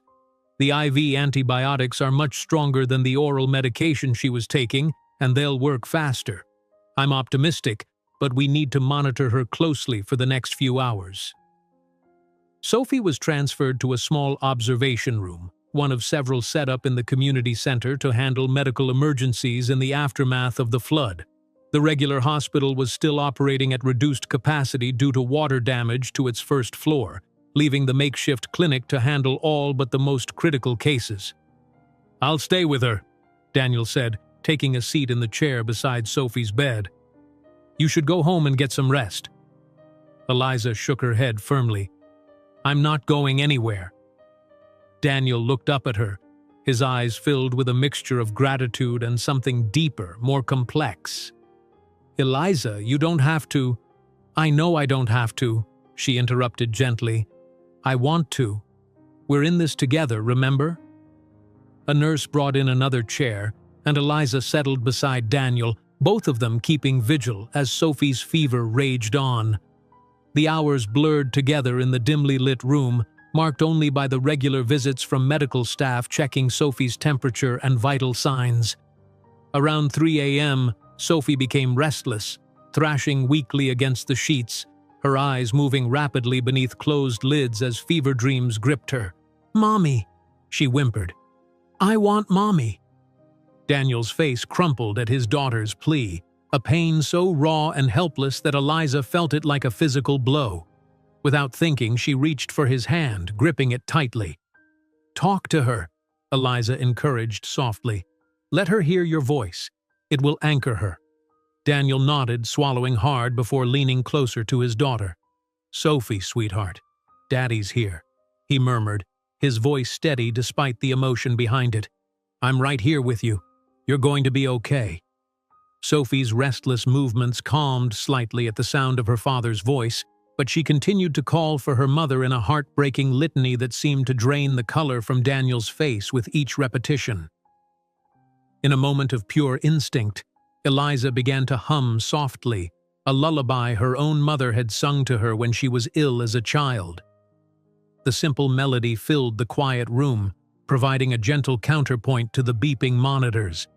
Daniel looked at her with surprise, then gratitude, as Sophie's agitation visibly decreased. "That's beautiful," he whispered when Eliza paused. "What is it?" "An old sea chanty my father used to sing," Eliza explained. "My mother always hummed it to me when I was sick." "She likes it," Daniel observed, watching as Sophie's breathing became more even. Would you keep going?" Eliza nodded, resuming the melody, this time adding the soft words her father had taught her long ago. A sailor's prayer for safe harbor, for the storm to pass, for the stars to guide the way home. As she sang, Daniel's hand remained firmly in hers, their fingers intertwined in mutual support and shared concern. Somewhere in the early hours of the morning, exhaustion finally overtook them both. Eliza woke with a start to find her head resting on Daniel's shoulder, his cheek pressed against her hair, both of them having drifted off in their uncomfortable chairs. The pale light of dawn filtered through the blinds, casting long shadows across the small room. She lifted her head carefully, not wanting to wake Daniel, and looked toward the bed. Sophie lay peacefully now, her breathing deep and regular. The flush of fever faded from her cheeks. Relief washed over Eliza as she gently disentangled her hand from Daniel's and stood to stretch her stiff muscles. Dr. Patel entered a few minutes later, her face brightening as she checked Sophie's vital signs.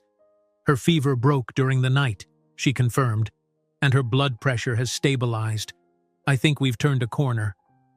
Daniel, awakened by the doctor's entrance, rubbed his face and stood quickly. "So she's going to be okay?" "I believe so," Dr. Patel said with a smile. "We'll want to continue the IV antibiotics for a few more hours, and she'll need to complete the full course of medication at home, but children tend to bounce back quickly once the fever breaks." The relief in the room was palpable, a weight lifting from both their shoulders. Daniel turned to Eliza and, without a word, pulled her into a tight embrace. She felt his body shudder slightly against hers, the release of tension and fear that he had been holding in check for Sophie's sake. "Thank you," he whispered against her hair, "for being here, for everything." Eliza closed her eyes, allowing herself to lean into his strength, to absorb the warmth of his gratitude and the unspoken emotions that flowed between them. "Always," she promised, the word a vow she hadn't known she was ready to make until it passed her lips. Sophie woke an hour later, weak but alert, her eyes brightening when she saw both Eliza and her father at her bedside. "Did I have to go to the hospital?" she asked, looking around the unfamiliar room with curiosity rather than fear. "Not quite a hospital, sweetheart," Daniel explained, smoothing her tangled hair. "But yes, you needed some special medicine to help you feel better." "Did you take care of me?" Sophie asked, her gaze moving between the two adults. "We both did," Eliza said, smiling gently at the child. "Your dad and I have been here all night, making sure you were okay." Sophie considered this for a moment, then asked with the directness only a child could manage, "Like a mommy and daddy both take care of their kids?" The question hung in the air, loaded with implications that neither adult had been prepared to address so explicitly. Daniel's eyes met Eliza's over Sophie's head, a silent communication passing between them. "Yes," Daniel said finally, his voice soft but certain. "Very much like that." The simple affirmation sent a wave of emotion through Eliza: hope, fear, joy, and a sense of rightness that defied rational explanation. She reached out to touch Sophie's hand, choosing her words carefully. "Families come in all different forms, Sophie," she said. "What matters is that the people in them love each other and take care of each other." Sophie nodded, seeming satisfied with this answer. "I'm hungry," she announced, changing subjects with the lightning speed of childhood. "Can I have pancakes?" Daniel laughed, the sound rich with relief. "Maybe not pancakes just yet, Bug. Let's see what the doctor says you can eat first." By mid-afternoon, Sophie was discharged with instructions for continued care at home. She was still weak, needing to be carried to the car, but the worst had passed. As they drove back to the hillside house, Eliza glanced in the rearview mirror at Sophie, who was already dozing in her car seat, Otto clutched tightly to her chest. "She scared me," Daniel admitted quietly from the passenger seat. "I haven't been that frightened since Rebecca got sick?" Eliza supplied gently when he trailed off. Daniel nodded. "For a moment there, I thought I might lose her too. I don't think I could survive that." "But you didn't lose her," Eliza reminded him. "She's right there, getting stronger by the hour." "Because of you," Daniel said, turning to look at her profile as she drove. "You knew something was wrong. You were the one who insisted we take her to the clinic right away." "We both knew," Eliza corrected. "We both took care of her." The significance of her words, echoing Sophie's earlier question, wasn't lost on either of them. A fragile silence settled between them, filled with unspoken possibilities. Back at the house, they settled Sophie in her bed, surrounded by pillows and with a fresh glass of water on the nightstand. The child was already drifting back to sleep, the excitement of returning home having depleted her limited energy. "Rest now," Daniel whispered, kissing her forehead. "Daddy will be right downstairs if you need anything." "Eliza too?" Sophie asked drowsily, her eyes already closing. "Yes, sweetheart," Eliza assured her, adjusting the blankets. "I'll be here too." Once Sophie was asleep, they retreated downstairs, both suddenly aware of their own exhaustion after the long night of worry. In the kitchen, Eliza put on a pot of coffee while Daniel called his office to explain his continued absence. "I'll need at least another day or two at home with her," he was saying as Eliza placed a steaming mug in front of him.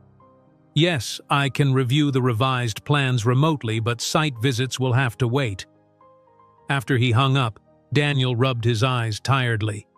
The bridge project is falling behind schedule. The flood damage was worse than initially assessed, and we're having to redesign significant portions. "Is your job at risk?" Eliza asked, concerned. Daniel shook his head. "No, nothing like that. The project is still fully funded and considered essential infrastructure. It's just adding pressure at a time when I'm already stretched thin." He looked up at her, his expression softening. "But Sophie comes first. Always." "Of course she does," Eliza agreed. "And you don't have to handle everything alone. I've already called Dr. Chen and arranged to work from home for the rest of the week. I can help with Sophie while you focus on the redesign." Daniel's expression was a mixture of gratitude and something that looked almost like wonder. "You would do that? Haven't we established by now that I would do just about anything for you two?" Eliza said, trying to keep her tone light despite the weight of truth behind her words. Daniel reached across the table and took her hand, his thumb tracing gentle circles on her palm. "Eliza, I need to tell you something. Something I've been feeling but haven't said aloud because it seemed too soon, too complicated." Eliza's heart quickened, but she remained silent, waiting for him to continue. "When Sophie asked if we were taking care of her like a mommy and daddy, I answered honestly. Because that's what this feels like to me, like we're becoming a family. Not a replacement for what she lost with Rebecca, but something new, something different but equally valuable." He paused, his eyes searching hers. "I'm falling in love with you, Eliza. I wasn't looking for it, wasn't expecting it, but there it is, and it terrifies me." because the last time I loved someone this deeply, I lost her." The words hung in the air between them, honest and vulnerable. Eliza felt tears prick at the corners of her eyes, overwhelmed by both his admission and the echo of her own unspoken feelings. "I'm falling in love with you too," she whispered, her voice catching slightly. "With both of you, and it terrifies me for all the same reasons. What if it doesn't work? What if Sophie gets hurt? What if—" Daniel moved from his chair to kneel beside hers, taking both her hands in his. "Life doesn't come with guarantees, Eliza. We both know that better than most. But what I feel for you is real and true and worth the risk." "Worth the risk," Eliza repeated softly, the words settling into her heart with the weight of decision. Slowly, deliberately, she leaned forward until her forehead rested against his. "Yes," she whispered, "you're worth the risk. Both of you." The kiss, when it finally came, was gentle, a beginning rather than a culmination, a promise of more to come. Daniel's hands cradled her face with infinite tenderness, as if she were something precious and fragile. Eliza's fingers curled into the fabric of his shirt, anchoring herself to this moment, to this man who had somehow become essential to her happiness in so short a time.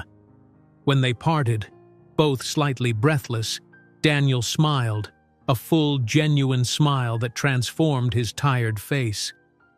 "So where do we go from here?" he asked. "Forward," Eliza replied simply. "Together, one day at a time." The following days unfolded in a cocoon of domestic tranquility. Sophie recovered steadily, her strength returning a little more each day.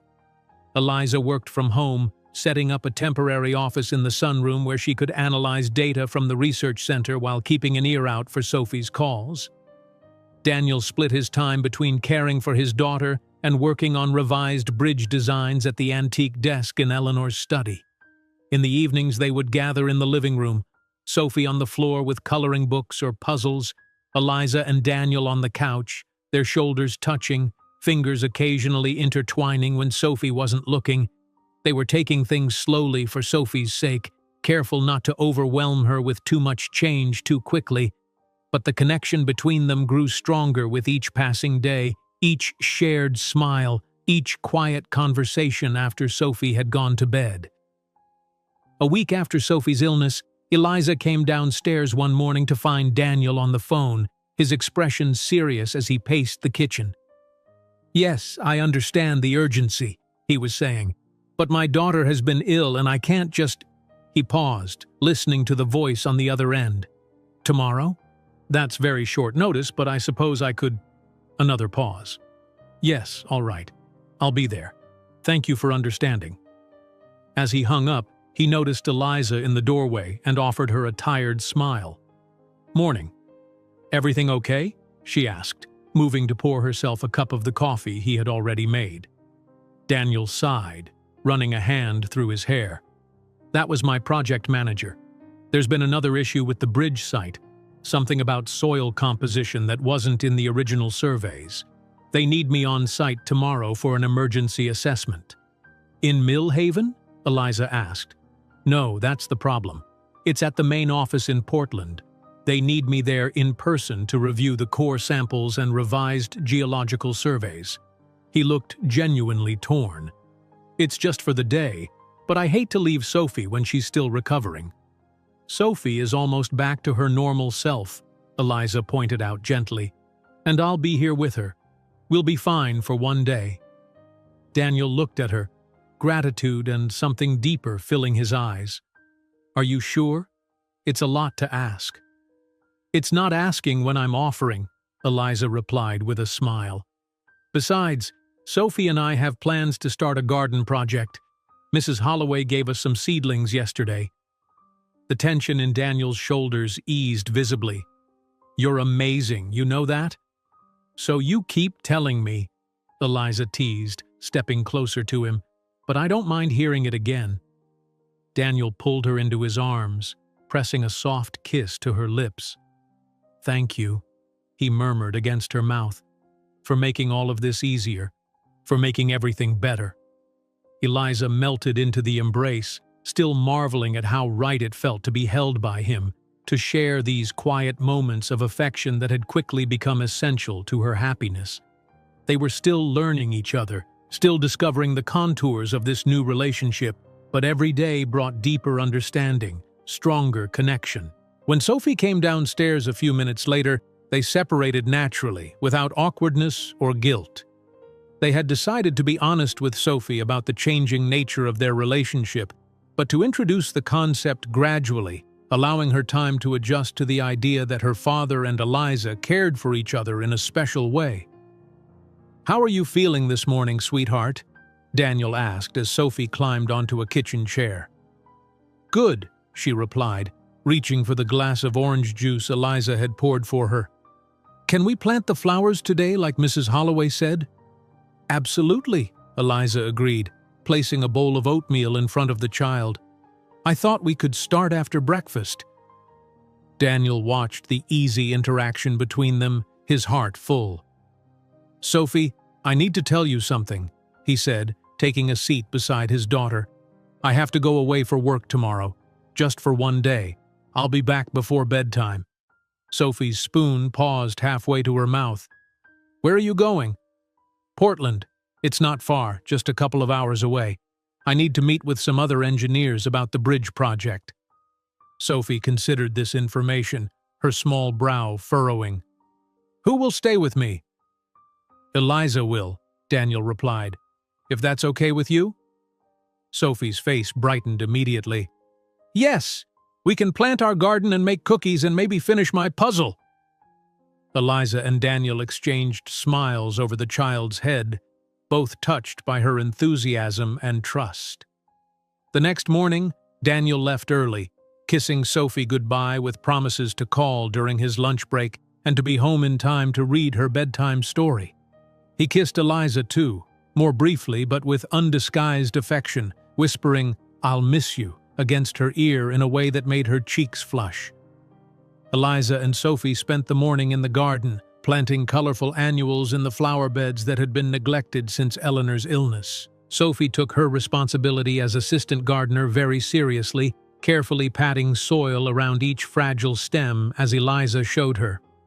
"My mommy liked flowers too," Sophie said unexpectedly as they worked side by side. "She painted them sometimes."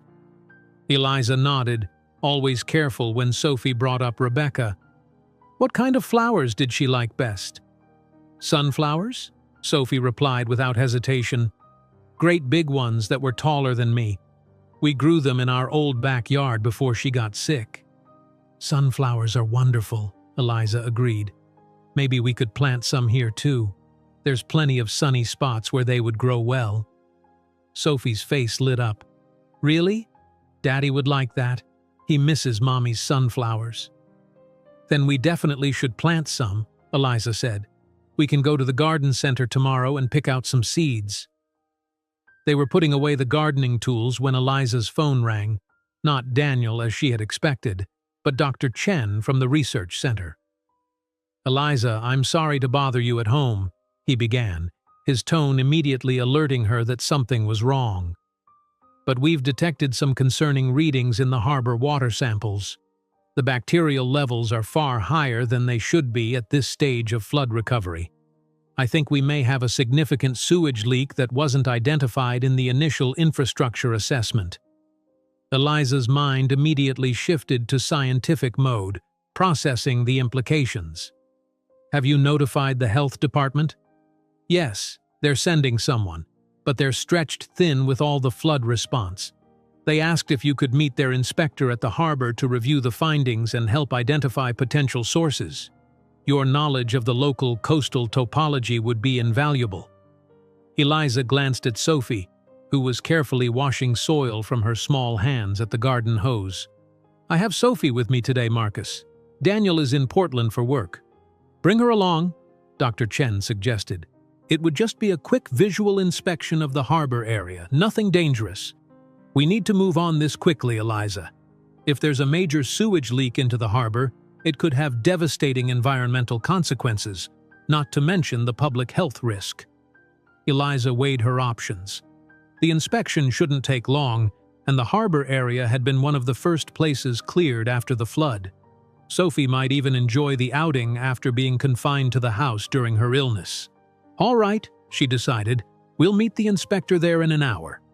After calling Daniel and leaving a voicemail explaining the situation when he didn't answer, Eliza helped Sophie change into clean clothes and explained their mission in terms the child could understand. They were going to help make sure the ocean stayed clean for all the fish and sea creatures. "Like ocean doctors?" Sophie asked as they drove toward the harbor. Eliza smiled at the comparison. "Yes, exactly like ocean doctors. We need to find where some yucky stuff might be getting into the water and help stop it." The harbor area was a hive of activity as they arrived, with crews working to repair damaged piers and clear debris that had been carried in by the floodwaters. Eliza spotted the health department inspector, a harried-looking woman in her 50s with a clipboard and sample kit, waiting near the public boat launch. "Dr. Bennett, I'm Gloria Jenkins from County Health," she introduced herself, then noticed Sophie. "And who's this young lady?"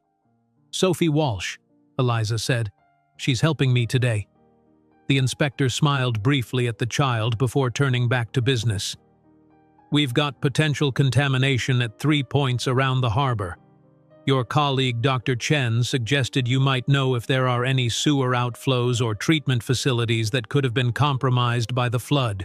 For the next 45 minutes, Eliza and the inspector walked the harbor perimeter, Sophie trailing along beside them, occasionally stopping to examine interesting shells or stones she found along the way. Eliza pointed out several locations where underground infrastructure might have been damaged, making notes on a map the inspector provided. They were just finishing up when Sophie, who had wandered a few feet away to look at a tide pool, suddenly cried out, "Eliza, look!" Eliza turned to see Sophie pointing excitedly at something in the water. Moving quickly to the child's side, she looked where Sophie was indicating and felt her heart skip a beat. A small harbor seal pup was struggling weakly on a rocky outcropping just offshore, visibly thin and distressed. "It's hurt," Sophie said, her voice filled with concern. "We have to help it." Eliza knelt beside Sophie, assessing the situation. The seal pup was indeed in trouble, likely separated from its mother during the flood and now struggling to survive on its own. "We can't touch it ourselves," Eliza explained gently. "Wild animals need special care from people who are trained to help them. But we can call the Marine Mammal Rescue Center right away." While the inspector continued her work, Eliza made the call, providing precise coordinates and a description of the pup's condition. The rescue center promised to send a team immediately. "Will they make it better?"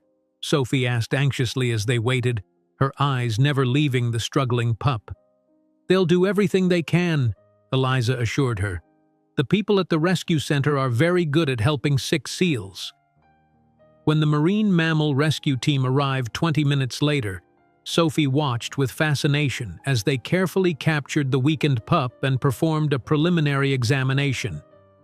"Female, approximately 3 weeks old, severely dehydrated and underweight," the lead rescuer reported.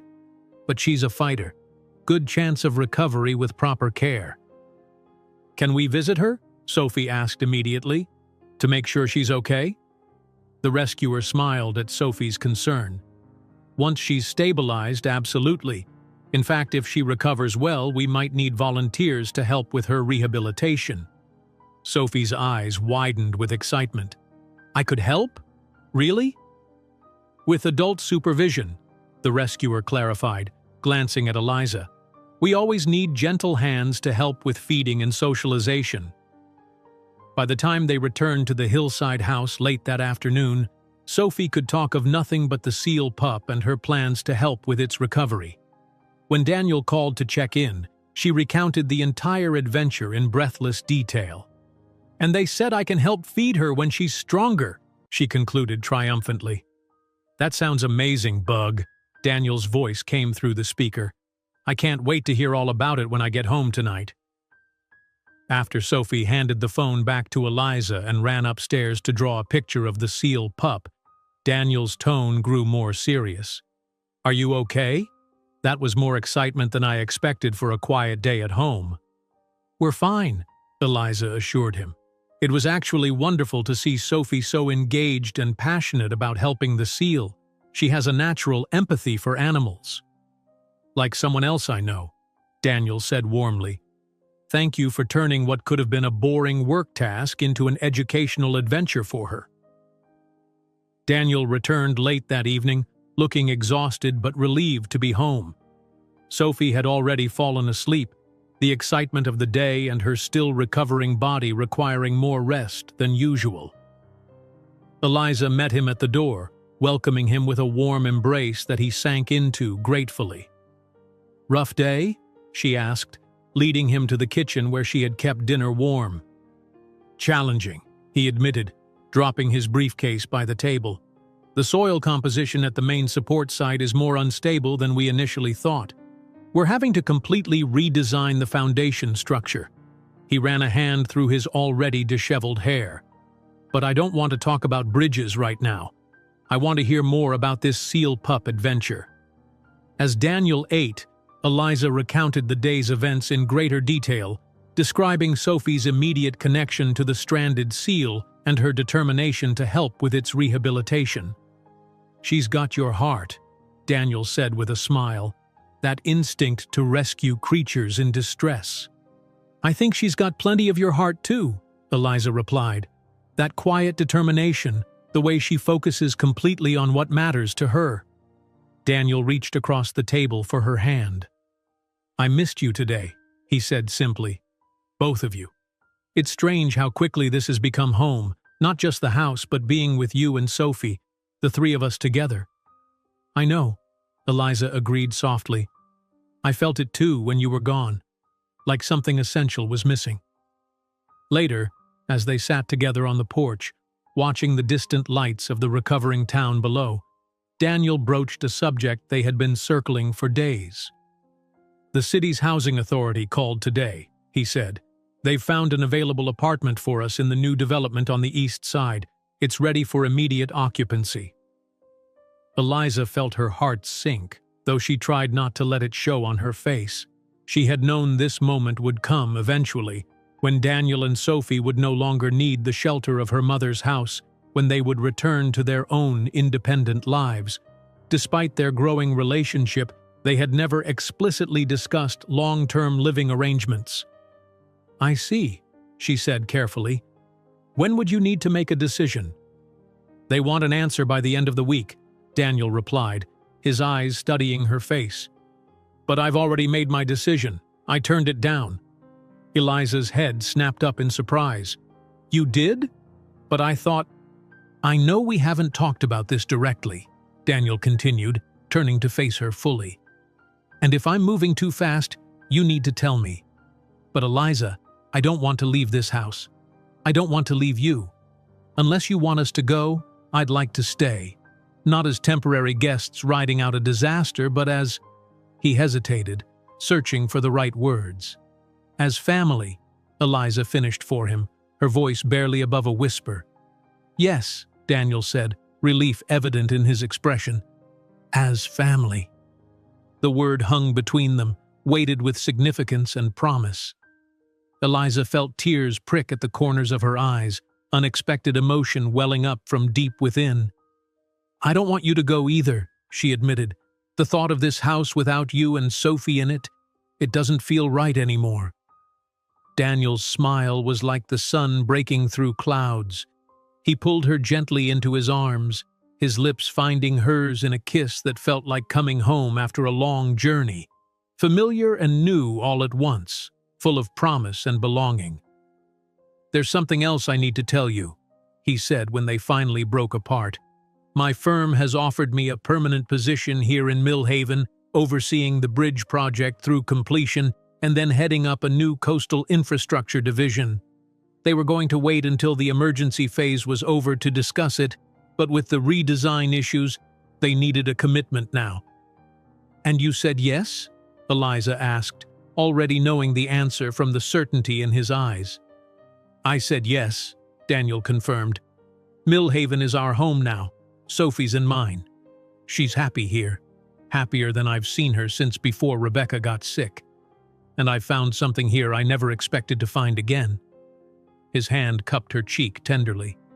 Someone I never expected to find. The next morning brought sunshine and the excited chatter of Sophie, who had awakened full of energy and plans for the day. Over breakfast, Daniel carefully broached the subject of their living arrangement. "Sophie, Eliza, and I have been talking," he began, meeting his daughter's curious gaze. "You know how we've been staying here since the flood?" Sophie nodded, taking another bite of her toast. "Because our apartment got all yucky with water." "That's right. Well, we could move to a new apartment now, one that's not damaged. Or," he glanced at Eliza, who nodded encouragingly, "we could keep living here with Eliza. Not just for a little while, but for a long time. What do you think about that?" Sophie's chewing slowed as she considered this option, her small face serious with thought. "Would it be our house too? Not just visiting?" "Yes," Eliza answered, her heart in her throat. "It would be your house too. You could pick new colors for your room, plant whatever you want in the garden. It would be home for all of us." "And would you and Daddy be like—" Sophie paused, searching for the concept. "Like a mommy and daddy together? Like Jamie's parents at school?" Daniel reached for Eliza's hand under the table, squeezing it gently. "Yes, sweetheart. Eliza and I care about each other very much in a special way. Not exactly the same as how I loved your mom. That was special and different, but still very important and real." Sophie nodded again, processing this information with remarkable composure for a 6-year-old.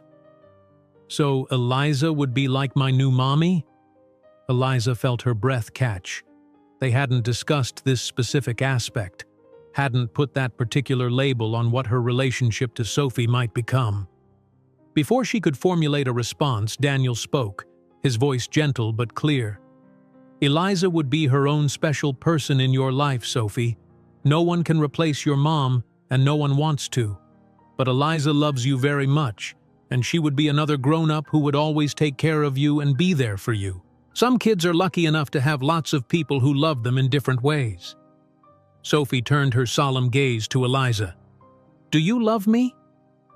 The directness of the question, delivered with such innocent vulnerability, brought tears to Eliza's eyes. "Yes, Sophie, I do. Very much." A smile spread across Sophie's face, brightening the kitchen like a sunrise. "Then I want to stay here, and I want you to be with my daddy, and I want to help the seal pup and plant sunflowers and make this our home." The simplicity of her acceptance, the unquestioning openness of her heart, was humbling. Eliza found herself unable to speak past the lump in her throat, overwhelmed by the trust this child was placing in her. "That settles it then," Daniel said, his own voice suspiciously rough with emotion. "We're staying." That afternoon they visited the Marine Mammal Rescue Center together, Sophie barely containing her excitement as they were led to the rehabilitation area where the seal pup was being kept. The small creature looked markedly better than the day before, more alert, though still weak and underweight. "We've named her Hope," the caretaker explained as Sophie pressed her face against the viewing window. "She's responding well to treatment, but she has a long recovery ahead." "When can I help?" Sophie asked immediately. "We start volunteer training next week," the caretaker said with a smile. "For now, the best thing you can do is visit. Seals are social creatures, and having regular visitors helps with their rehabilitation." As they watched Hope take a small amount of formula from a feeding tube, Eliza felt Daniel's arm slip around her waist, drawing her close to his side. The gesture felt natural, right, as if they had been standing together like this for years rather than weeks. "She's going to be okay," Sophie declared with absolute certainty, watching the seal pup. "She just needs a family to love her until she's strong enough to go back to the ocean." Eliza exchanged a look with Daniel, both recognizing the parallel to their own situation, how they had come together in crisis, finding strength and healing in the family they were creating together. On their way home, they stopped at the garden center to purchase sunflower seeds as promised. Sophie selected several varieties, from giant mammoth sunflowers to smaller, multicolored ornamental types. The owner of the center, recognizing them as flood survivors, insisted on adding several additional packets of flower and vegetable seeds to their purchase at no charge. "Everyone's pitching in to help Millhaven bloom again," she explained with a warm smile. "And it sounds like you've got the perfect garden for these beauties to thrive in." That evening, as the sun set in a blaze of orange and pink over the slowly recovering town, the three of them sat on the back porch planning their garden. Sophie, paper and crayons spread before her, was drawing an elaborate map of where each type of flower and vegetable would go. "The sunflowers will go here," she explained, pointing to a sunny spot along the fence. "So Mommy can see them from heaven, and the vegetables will be over here, and we can make soup when they grow. And we need a special place for flowers that butterflies like because butterflies are important." Eliza watched her with a full heart, marveling at the resilience of children, at Sophie's ability to honor her mother's memory while still embracing the new life unfolding before her. Daniel's hand found hers, their fingers intertwining with familiar ease. "Are you happy?" he asked softly, his eyes searching hers. Eliza considered the question, looking out at the view that had been her mother's favorite. The town nestled between hills and ocean, the vast expanse of water stretching to the horizon, the garden that would soon be filled with sunflowers and vegetables and butterfly-friendly blooms. Then she looked back at the man beside her and the child who was carefully coloring a rainbow over her garden plan, both of whom had come into her life so unexpectedly, bringing with them challenges and joy in equal measure. "Happier than I ever thought possible," she answered honestly. "This isn't the life I imagined for myself, but it's the one I want, with both of you." "It's the one we want too," Daniel replied, lifting her hand to press a kiss against her palm. "Our family, our home, our future, together." In the garden below, the first green shoots of recovery were already pushing through the soil, new life emerging from the earth that had been washed clean by the flood.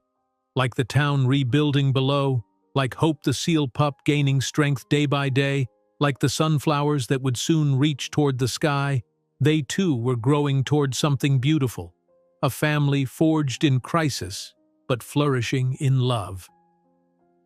3 months had passed since the flood that changed everything. Summer had arrived in Millhaven, bringing warm breezes, tourists returning to the rebuilt shops downtown, and a sense of renewal that permeated the recovering coastal town. The physical scars of the disaster were fading, debris cleared away, damaged buildings repaired or demolished, new construction rising from mud-stained foundations. At the hillside house, the garden was in full bloom. Sunflowers stretched toward the sky, their massive yellow faces following the sun's path across the summer blue. Vegetables flourished in neat rows, tended daily by small hands that had grown increasingly confident in their gardening skills. Butterflies and bees drifted lazily from flower to flower in the special butterfly garden Sophie had insisted on creating, complete with a small bench where she could sit and watch her winged visitors. Eliza stood at the kitchen window, watching as Sophie carefully harvested peas from vines that climbed a trellis Daniel had built. The transformation in the little girl over the past months had been remarkable. From the terrified child clinging to a lamppost in rising floodwaters, to this confident, joyful being who sang to plants and chattered to butterflies. Sophie still carried Otto the otter with her at bedtime, still spoke of her mother with love and remembrance, but the raw edges of her grief had softened, making space for new happiness without diminishing what had come before. The sound of a car in the driveway drew Eliza's attention. Daniel was home early from the bridge site, where construction had finally begun after months of redesign and preparation. She felt the familiar flutter in her heart at the sight of him, a sensation that hadn't diminished with familiarity but had instead deepened, rooted now in intimate knowledge rather than just attraction. "Daddy's home!" Sophie called, abandoning her harvest basket to run toward her father. Daniel caught her in his arms, swinging her in a circle that elicited peals of laughter.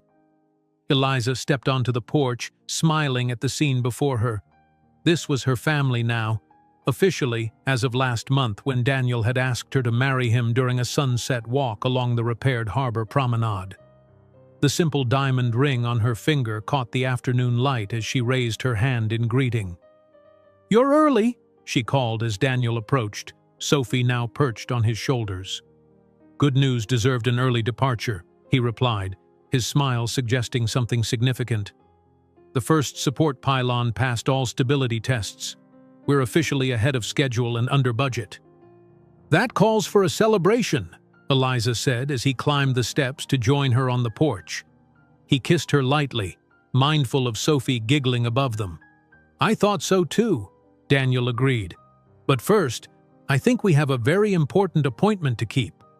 Sophie immediately began wiggling with excitement. "Is it time? Are we going to see Hope?" Today marked a milestone they had all been anticipating. Hope, the seal pup, now fully recovered, was being released back into the ocean. Sophie, who had faithfully visited the rehabilitation center twice a week for the past 3 months, helping with feedings and socialization, had been counting down the days. "The release team is meeting at the North Cove in an hour," Daniel confirmed. "We have just enough time to change and get there." The North Cove was a protected inlet just outside town, known for its calm waters and healthy seal population.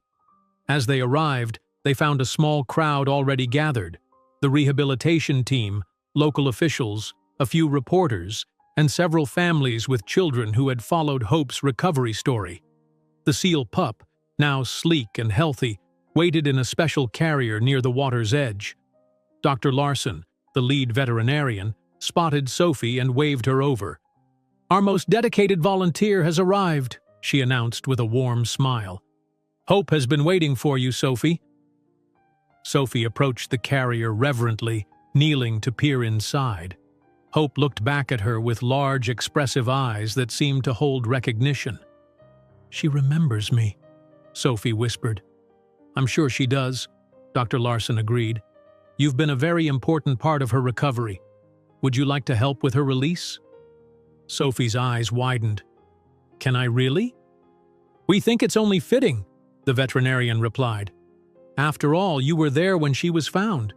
It seems right that you should be there to say goodbye as she returns home."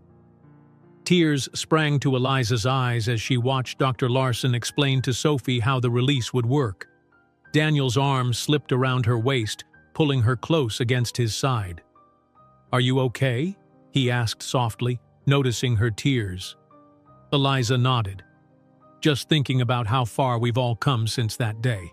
How close I came to not being in that exact spot at that exact moment when Sophie needed someone." "Some things are meant to be," Daniel murmured, pressing a kiss to her temple, "even if they start with disaster." The release team was ready. Sophie, wearing special gloves and following Dr. Larson's instructions carefully, helped open the carrier door. For a moment, Hope hesitated, peering out at the ocean as if remembering a distant dream. Then, with sudden purpose, she shuffled forward, her body moving more gracefully as she reached the water's edge. A small wave washed over her, and she seemed to come alive, slipping into the sea with a powerful thrust of her flippers. Sophie stood at the shoreline, watching as Hope swam in a wide circle, diving and surfacing again as if testing her renewed strength and freedom. The entire cove fell silent, witnesses to this moment of triumphant return. "Look!" Sophie cried suddenly, pointing further out in the cove. A larger seal had appeared, swimming toward Hope with obvious interest. "Is that her mommy?" "It could be," Dr. Larson said, though her tone suggested it was unlikely after so much time. "Or it might be another seal welcoming her to the pod." Hope and the larger seal circled each other, touching noses in what looked remarkably like greeting. Then, to everyone's amazement, they dove together, surfacing several yards away, clearly together. "She found her family," Sophie declared with absolute certainty, "just like we found ours." The simplicity and truth of the child's statement resonated deeply with Eliza. Yes, they had found each other, brought together by crisis, bound now by choice and love. She felt Daniel's hand tighten around hers, knew he was thinking the same thing. As they watched, Hope and her companion swam further out into the cove, eventually disappearing beyond the rocky point that marked its northern boundary. Gone, but not lost, returned to where she belonged, carrying with her the care and love that had helped her heal. Later that evening, after a celebration dinner at Millhaven's newly reopened seafood restaurant, they returned to the hillside house. Sophie, exhausted from the day's excitement, fell asleep almost immediately. Otto clutched in one arm a small stuffed seal, a parting gift from the rehabilitation center, in the other. Daniel and Eliza stood in the doorway of Sophie's room, watching her sleep. The walls, once a guest room's neutral beige, were now painted a cheerful yellow at Sophie's request, decorated with her own artwork and photographs of butterflies, seals, and the three of them together. "She's happy," Daniel whispered, his voice thick with emotion. "Truly happy. I wasn't sure she ever would be again after Rebecca died." "Children are resilient," Eliza replied softly. "But they need love to heal. You gave her that every day, even when you were broken yourself." Daniel turned to her, framing her face with gentle hands. "And you showed me how to find joy again, how to move forward without forgetting the past. You saved us both, Eliza, not just from the flood, but from the grief that was drowning us." They made their way to the back porch, their usual evening retreat, where they could watch the lights of Millhaven twinkling below. The rebuilt town looked almost the same as before the flood, but subtle differences were visible to those who knew where to look. Houses raised on higher foundations, reinforced seawalls protecting the harbor, the emerging structure of Daniel's redesigned bridge spanning the river that had once overflowed with such destructive force. "I submitted my final report on the environmental impact of the flood today," Eliza said as they settled on the porch swing. "The harbor ecosystem is recovering faster than we expected. Nature has an amazing capacity for renewal." "So do people," Daniel observed, his fingers tracing lazy patterns on her shoulder. 3 months ago, I couldn't imagine feeling this complete again, this hopeful about the future." Eliza leaned into his embrace, her head finding its familiar place against his shoulder. "I was thinking today about courage," she said. "Not just the kind it took to jump into floodwaters after Sophie, but the everyday kind. The courage to open your heart again after loss. The courage to build something new when everything familiar has been washed away." "You're the bravest person I know," Daniel said. "From that first moment when you dove into the current after a child you didn't even know, to every day since when you've chosen to love us, to build a life with us, knowing all the risks that come with loving people who have already experienced profound loss." "It doesn't feel like bravery," Eliza replied. "It feels like the only possible choice. Loving you and Sophie isn't something I decided to do. It's something that happened to me, something I couldn't have prevented even if I'd wanted to." Daniel smiled, turning to kiss her gently. "That's how I felt about Rebecca all those years ago. And now, miraculously, I feel it again with you. Not the same, but equally powerful, equally real." They sat in comfortable silence for a while, watching as the moon rose over the ocean, casting a silver path across the water. In the garden below, the sunflowers stood as dark silhouettes against the night sky, their seeds ripening for the next generation. "The wedding planner called today," Eliza said eventually. "She wanted to confirm the date and location." "And did you?" Daniel asked, though he already knew the answer.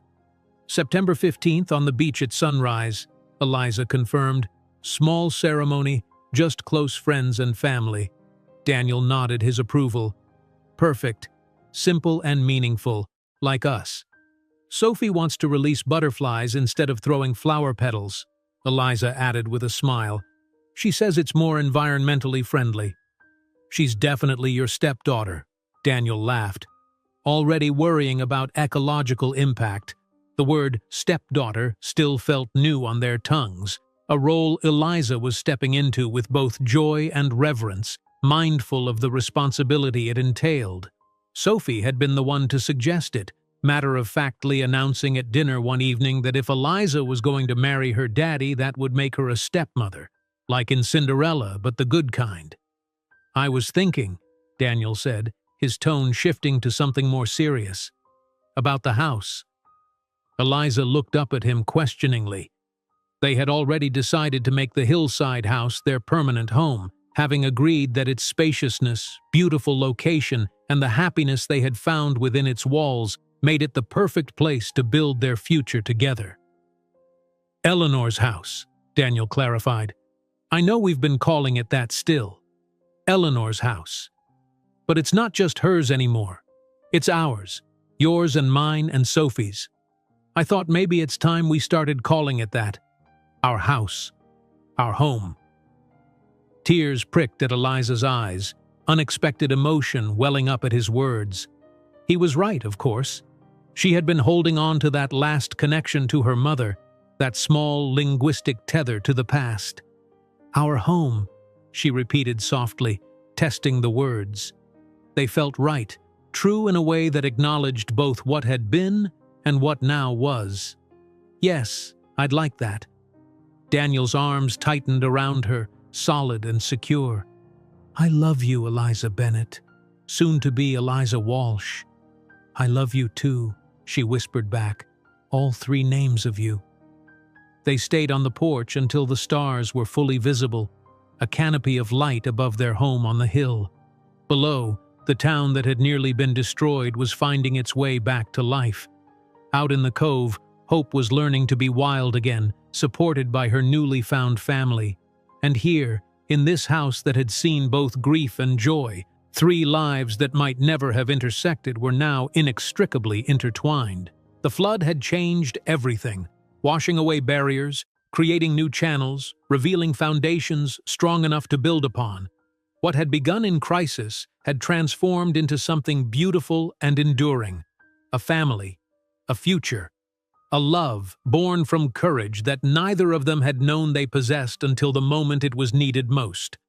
As Eliza and Daniel finally rose to go inside, hand in hand under the summer stars, they both knew with absolute certainty that they had found their way home, not to the places they had been before the waters rose, but to something new and stronger, built together from the wreckage of what had been lost. And it was more than enough. It was everything. If you enjoyed today's video, I'm sure you'll love the next one. Don't waste time. Just click on the screen.